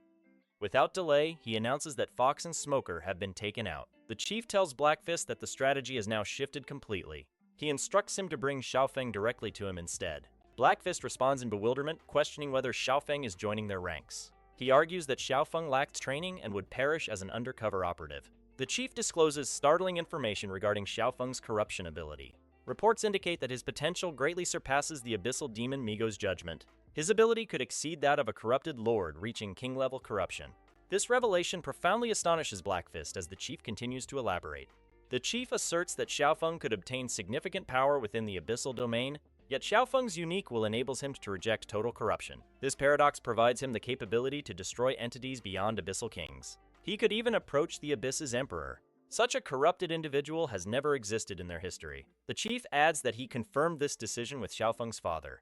The Alliance and other officials unanimously approved the plan. He reassures Blackfist that Xiaofeng can safely gain abyssal power. The corruption can be managed without entirely consuming his humanity. Blackfist inquires what happens if Xiaofeng declines and remains human. He notes that Xiaofeng constantly mumbles Linya's name obsessively. Granting abyssal power would eliminate any chance of a fair battle. The chief calmly asserts he already has a solution ready. He cautions Blackfist not to judge Xiaofeng by his unpleasant demeanor. Xiaofeng's stubborn beliefs and true potential defy typical assessments. Neither specialists nor abyssal demons can fully evaluate him. The chief explains Xiaofeng's flaws arise from childhood trauma. This reality is a closely held secret known only to his father. He believes Lin Yi also made choices after understanding Xiaofeng's essence. Although Lin Yi can easily slay abyssal demons, Xiaofeng is extreme. He will likely turn Lin Yi into an obsession and internal demon. Xiaofeng intends to defeat Lin Yi and prove his bloodline's superiority. These two prodigies are fundamentally incompatible as partners. However, they can still work separately to enhance overall effectiveness. The chief tells Blackfist he will clarify the remaining plan later. Blackfist acknowledges the orders and vows to bring Xiaofeng back. He mentions hearing that something serious happened recently in Zhang City. The chief sighs, confirming that an incident indeed occurred. Fortunately, Lin intervened and the situation was entirely reversed. Lin transitions from his destructive form back into his normal combat state. He comments on how peculiar it is that these creatures lack intelligence yet fear him. He points out that despite the enormous portal, no monsters are emerging anymore. Linya asks Yan whether this is due to the Abyssal Lord's demise. He suggests that the Alliance fighters may have eliminated the controlling Abyssal demons. Yan nods, agreeing that such a scenario is entirely plausible. He clarifies that tide creatures are guided by abyssal demons fueled by abyssal energy. They can also communicate mentally with entities within the abyssal realm. Yan adds that their earlier boldness was due to commanders pushing them forward. They were forced to charge instead of willingly sacrificing themselves. With their leaders gone, primal fear now stops any further aggression. Jan stands and starts binding the defeated corrupted allies securely. He acknowledges he still doesn't grasp how they fell into such strange states typically. Corrupted beings do not stay aware after abyssal monitoring disconnects. After securing them, Jean states that understanding the reason isn't crucial at the moment. What is important is preventing their escape and ensuring strict judgment awaits them. Linja hands Yan the scroll and inquires what should happen next. He explains that the scroll seems summonable and resists destruction from his powers. Yan nods, admitting that handling the scroll is somewhat bothersome. Linye adds that the scroll hasn't shifted even a bit thus far. Suddenly, creatures start surging out from the portal once more. Both men quickly prepare themselves for another round of battle. Yan tells Linya they need to repeat their earlier actions. Linya activates Reverse Red Sea and Sea of Undead immediately. Yan reminds him to keep the corrupted ones alive since drowning won't work. Linya nods, explaining that his assaults only target-bound creatures. He re-enters Destruction form and unleashes spells to eliminate foes. Yan observes, thinking Linye's combat adaptability is truly remarkable. In moments, Linye inflicts damage, applies debuffs, and manages crowds effortlessly. Linji turns back and tells Yan that the way ahead is clear. Yan merely stares silently, prompting Linye to ask if something is amiss. Yan instructs him to move forward without offering further explanation. Linyi states that the portal must be fully closed next. However, the scroll must be destroyed because of its portal linkage. Unable to obliterate it directly, Linye activates his annihilation form. He tosses the scroll forward and strikes it with moon concealment. Strong impacts shake the vicinity, making onlookers think an earthquake has begun. The city lord instructs everyone to stay calm, ensuring reinforced shelter stability. He then ponders whether something severe is occurring on Linyi's end. A sudden screech startles both men, freezing them briefly. Yan questions whether portals can imitate human voices, as this is unfamiliar to him. A voice begs Linyi to stop stabbing the scroll. Linye calmly places the earplugs Mu gave him earlier. This action baffles Yan even more. Shortly, the scroll opens by itself, reacting violently. Yan confirms that the item has activated on its own. The scroll proclaims that it will close the portal if released. Linya ceases his attacks as the scroll rises into the air. It suddenly rips itself apart, scattering shards downward. Linya asks if everything is finally over now. Yan picks up the torn pages and affirms that the threat is past. No new bound creatures will emerge, and the situation has completely shifted. Throughout the city, Alliance troops notice portals shutting one after another. They shout words of encouragement, readying to eliminate the remaining creatures with ease. Soon energy transforms as white jellyfish-like lights flood the sky. They float gracefully, each one endowed with an unknown energy. The path of the sea moon activates, propelling Linye forward. As he dashes, the damaged roads beneath him begin to mend instantaneously. Onlookers watch in amazement as jellyfish shield him while he progresses. Health starts to restore as several Alliance members step up to congratulate the students. One Alliance member inquires if this is the newly graduated student they heard about. They jest that a divine being has descended from the skies into the mortal realm. Then another member notes that Linye isn't even a priest by strict definition. They believe the displayed abilities must be a bonus effect from his soul link, and a common bonus ability could never span such a vast area. One person asks if they truly recognize him among the crowd. They point directly at him, calling him Linye, the ascending priest. After that, someone questions whether it really is him at that moment. Linye shuts his eyes and activates the divine radiance of the star blessing. The surrounding area becomes enveloped in sparkling divine light. Observers realize Spirit Moon concealment activates alongside the summoned object. After absorbing the large gate, its power continues to grow rapidly. Despite being an active skill, purification automatically begins spreading outward. The Oath of the Sea unleashes, covering the entire city in an instant. A system notification announces reduced damage taken across all allied units. Then all healed targets start receiving full attribute bonuses simultaneously. Seeing this, the City Lord clutches the boots of snow tightly. He identifies the spell as large-scale healing across the entire battlefield. He declares it a divine act, washing away injuries like snow. Mumu and Baiji gaze upward, puzzled by what is descending from the sky. Suddenly, Mumu realizes that the figure coming down is Lin Ye. Other students see their wounds finally healing and disappearing. Someone exclaims that their condition has improved almost immediately. Other girls cheer, saying their backs and legs no longer ache. They enthusiastically praise Lin Yi as a rapidly rising star. Enhanced combatants laugh, claiming they can battle the great monster hundreds more times. Baiji smiles at Mumu, stating they have finally triumphed in this battle. At that moment, members of the City Lord's clan step onto the field. Their leader directs everyone forward, announcing the clan's complete return. Someone declares they have successfully reclaimed the lost ground. Meanwhile, Linye activates Spirit Moon concealment in its destruction state. The clan lord eagerly says he will now charge alongside brother Linya. Other members urge him to hold on, warning that Linye's blade targets the abyss. The city lord explains that Lin's weapon delivers lethal strikes to foes. It autonomously purifies, absorbs souls, and continually enhances in quality. Linye notices a prompt indicating over 100 spirit Su forms. When the Jade Shield blocks 500 allied damage points, effects begin stacking. Joined with Guardian Land's Jade Sealed Shield, defense radiates outward. A colossal barrier forms enveloping the entire metropolis entirely. Observing this, the city lord boasts about Linya's accomplishment. He states the boy alone has altered the status of professional fighters. Turning to the students, he proclaims priests will now be esteemed much more. Outside the city, a reporter conveys to the inner city that Zhang resources have returned. Sector A has been cleared with sweeping teams thoroughly searching buildings. All hidden tide creatures in stairwells and homes are eradicated. The outer city has been recaptured and signal towers reactivated. A professor inquires about the inner city's present state. The reporter clarifies the First Legion now oversees central wall defenses. They have commenced methodically clearing the inner city. The Second Legion is verifying shelter losses and survivor tallies. The professor contemplates that corrupted individuals were never fully taken into account. They underestimated how deeply corruption permeated the student groups. They also miscalculated the gravity of the demonic tide's emergence. He wonders why no one identified the problem sooner. The outer city endured worse damage due to numerous teleportation gates. Even the original examination site was largely devastated. He reminds himself not to neglect providing assistance to the remaining students. Luckily, no ordinary civilians perished during the incident. He considers relying on the city lord and Ligna. They successfully safeguarded the inner arena from total collapse. He attempts to recall who received resources earlier, but cannot remember distinctly. Uncle Huang later conveys that Yan restored all monitoring systems. They confirm the inner city suffered no casualties. As discussions progress, everyone agrees the students performed outstandingly. Teacher Shuang asserts that without Lin Yi, 0 casualties would have been unfeasible. Meanwhile, the cloaked woman arrives quietly with a faint knowing smile. Once the conflict between professionals and tide creatures concludes, all creatures are entirely exterminated. The sources of the demonic tide are also thoroughly cleared afterward. With the crisis resolved, the city initiates organized post-disaster cleanup operations immediately. Meanwhile, all teachers, students, parents, and professional fighters are escorted to special lounges. These lounges are designated for comprehensive physical evaluations and medical care. They were subjected to prolonged high-pressure combat, pushing their physical limits dangerously far. Many participants survived only due to continuous healing provided by Lin Yi and other priests.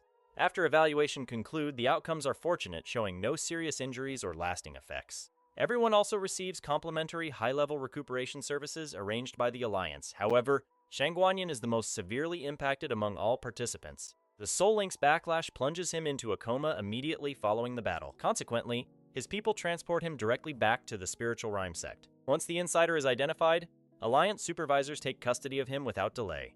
He will be utilized as a lead to investigate other corrupted individuals. These corrupted ones were accountable for unleashing the demonic tide. Several supervisors overseeing city defense are also implicated during the inquiry.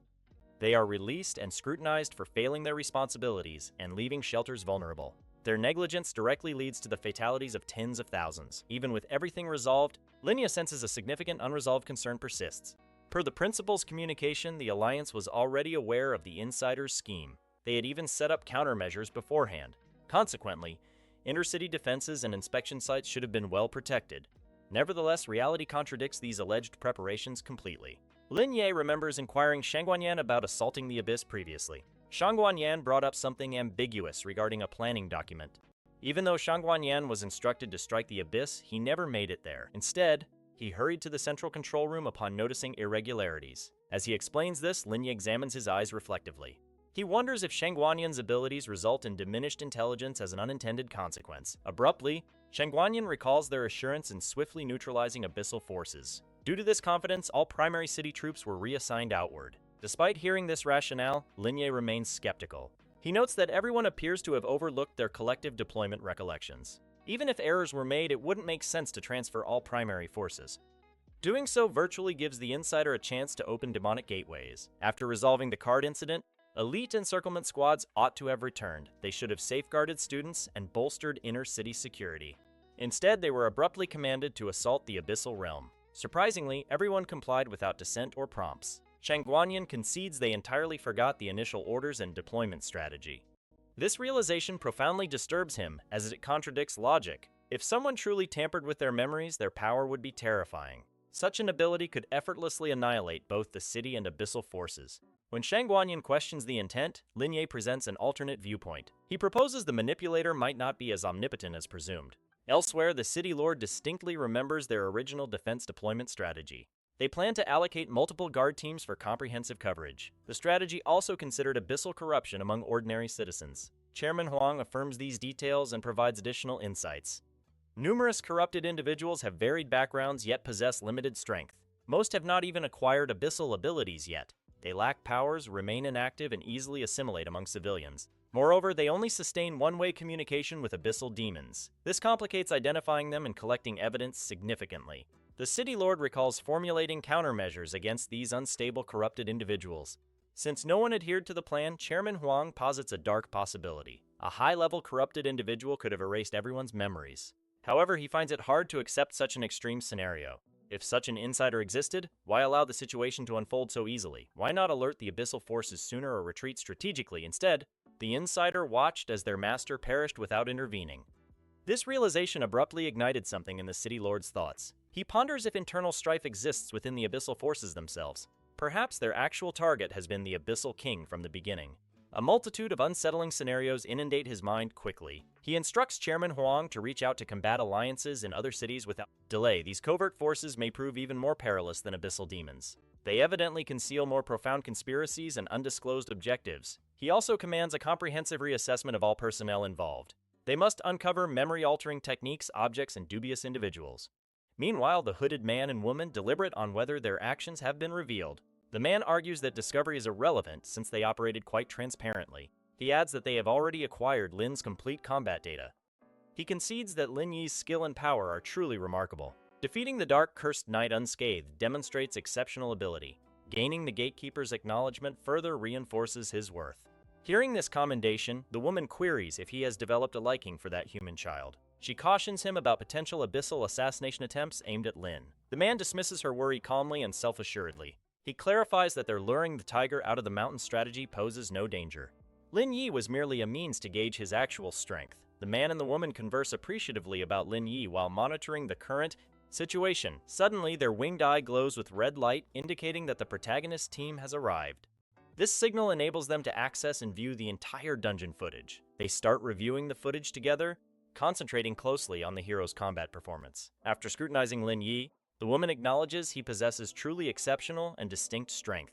The man jests with her, reminding her how she earlier urged evacuation despite extolling Lin Yi. Before she can reply, something unforeseen appears in the footage, stunning them both instantly. Their eyes widen in disbelief as a question escapes their lips simultaneously. They struggle to grasp what they are observing on the recorded dungeon scene. Their astonishment stems from the emergence of biotears and the massive tree guardian. They exclaim that these are not mere summons created with standard summoning items. Astonishment quickly shifts to confusion when the woman spots the Annihilation Witch as well. She recognizes the witch as the creator of the glowing descenders seen earlier. Gradually, the couple realizes they have been mistaken all along in their assumptions. They identify Tsumumu and finally comprehend she is controlling both formidable summoned entities. The man clenches his fist in frustration, shattering the winged eye instantly. He proclaims that the prophecy indicated by the third umbilical cord referred to Tsumumu. It was not Lin, but Mumu who overpowered the Dark Cursed Knight without injury. Having recognized Tsumumu as the long-sought Chosen One, she suddenly begins to sneeze. At that same moment, Lin Yi and his team receive alerts on their mobile phones. Their accounts have been credited with Alliance coins as an extra performance bonus. Although the credited amounts range from millions to significantly lesser sums, everyone receives something. Every participant involved in the incident receives compensation without exception. The Alliance's choice to provide long-term pensions to all participants is highly praiseworthy. However, aside from the heroes team, another group of students faces significant challenges. These students must concentrate on recovery while also preparing once more for the final exam. They must extend their battle lines despite ongoing physical and mental fatigue. After searching online, Lin Yi discovers the final exam is planned 1 month later. This exam is vital as it assesses both physical recovery and mental stability. Abruptly, a knock reverberates at the door, breaking Lin Yi's concentration. When he opens it, he finds Chairman Huang Tiang waiting outside the residence. The chairman clarifies he came under the orders of the city lord. He then presents Lin Yi with an honorary medal for his efforts. Chairman Huang adds that Lin Yi can enhance his equipment skills once again. As Lin Ye and Baiji step outside, they observe numerous security guards present. Despite this, the protagonist and the girls concentrate on the tablet given to him. The tablet shows a list of newly available equipment selections. Chairman Huang anticipates Lin to remain composed, believing the equipment holds no surprises.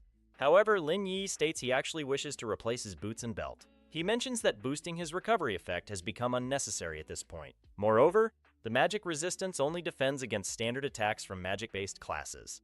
Since priests already have superior magic resistance growth, the belt feels ineffective. He suspects the belt of invigoration has outdated or overlapping attributes. Lin Yi admits he originally chose the belt just to meet final exam criteria. Now, however, he seeks to swap the swift boots to enhance his potential strength. He stresses that there is no such thing as excessive speed in combat. He explains that both the Black Cursed Knight and Giant Tree Guardian depend on speed.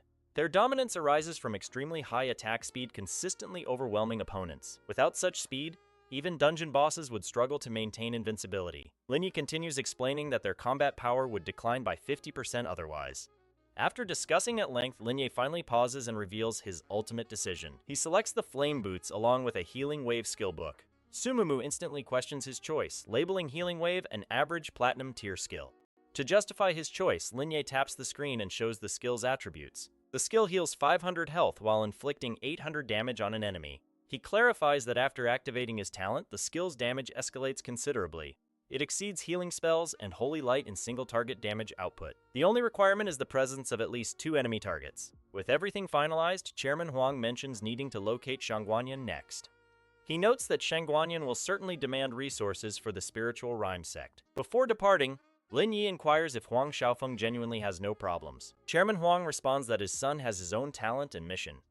Though Xiaofeng cannot compare to Lin Ye, the chairman assumes full responsibility. After Chairman Huang and his guards leave, Sumumu asks about Xiaofeng's location. Lin Yi calls it a secret and departs after advising her to enjoy the holiday. When the girls request to join him, Lin Yi declines their help. He states clearly that this forthcoming mission is meant to be undertaken alone. Chapter 56. A number of teachers move through the town asking locals about Lin Yi after failing to find him. After repeated inquiries, they finally arrive at his residence and knock firmly on the closed door. Suddenly, the door opens and Sumumu appears, calmly facing the group of visiting teachers. Then she starts outlining that the protagonist has gone off to clear a dungeon outside the city. Before she can finish, a female teacher abruptly interrupts her in an impatient and discourteous manner. She demands Sumumu listen attentively, aware that she is a special recruit sought after by universities. Without allowing for a reply, the teacher keeps speaking, her tone laced with barely concealed contempt. She asserts it is Mumu's decision to enroll in a top 3 elite university or another option. In her opinion, the leading universities have the most formidable faculty and the richest academic foundations. She juxtaposes this with universities that lack standards, which recklessly lower their criteria to enroll students. The teacher claims her remarks are advice given purely out of kindness and concern. Then she intentionally discloses Linye's choice to apply to Apocalypse University, which ranks 10th. She stresses that Apocalypse University is the only institution willing to admit Baiji. The implication is unmistakable, intended to undermine Sumumu's confidence and sense of purpose. Previously, this same teacher had personally approached Lin Yi to discuss recruitment matters. Lin Yi responded directly, stating he would not attend any university without his entire team. He stressed that this was his only stipulation and refused to negotiate further. The teacher reacted with anger, snapping that no university would accept such a subpar student. She ridiculed him as someone dependent on connections despite his #1 ranking. Contrary to her expectations, Apocalypse University accepted all of Linier's demands. This outcome greatly surprised the female teacher and left her visibly perturbed. Linier further declared that university rankings held no significance in his personal choices. He explained he sought only an institution genuinely suited for his development and future. Standing at the doorway, the teacher coldly informs Sumumu of the final deadline. She announces that today is the last day for special recruitment opportunities. After today, elite universities will permanently close their doors to Sumumu. She urges Mumu to consider carefully and make a wise, irreversible decision. Sumumu calmly agrees to reflect on it and shuts the door behind her. Left alone, she contemplates how offensive Linye sounded despite being justified. She pulls out her phone and sees he still hasn't responded. Meanwhile, Linye is deeply engaged in a dungeon, battling monsters continuously without rest. He relies on exceptional combat instincts and overwhelming strength to control the battlefield. Utilizing the reverse skill repeatedly, he efficiently dispatches the dungeon monsters. After clearing the area, he moves toward the exit portal while assessing progress. He realizes he no longer needs to defeat 10,000 boss monsters. At this rate, fulfilling the monster requirement before the holiday's end seems effortless. Although leveling speed remains sluggish, dungeon resources continue to bolster his growth. Shangguan Yan and Huang Tianqi have spoken with Apocalypse University's principal. This ensures Lin maintains access to university dungeon resources without interruption. Most importantly, Linye feels Apocalypse University is the best option for him. The top 10 universities are nurturing grounds for developing elite, professional combatants. Their students are prodigies with outstanding talent, resources, and influential family backgrounds. Naturally, these universities have established exclusive networks and hierarchies of disdain. Above them are the prestigious top 3 universities that completely reject ordinary students. They refuse applicants who rely solely on connections regardless of individual ability. Linye is grateful to Shangguanyan and Chairman Huang for their support. Their efforts ensured he became more than just a student with connections. As Linye approaches the exit portal, a hand suddenly lands on his shoulder.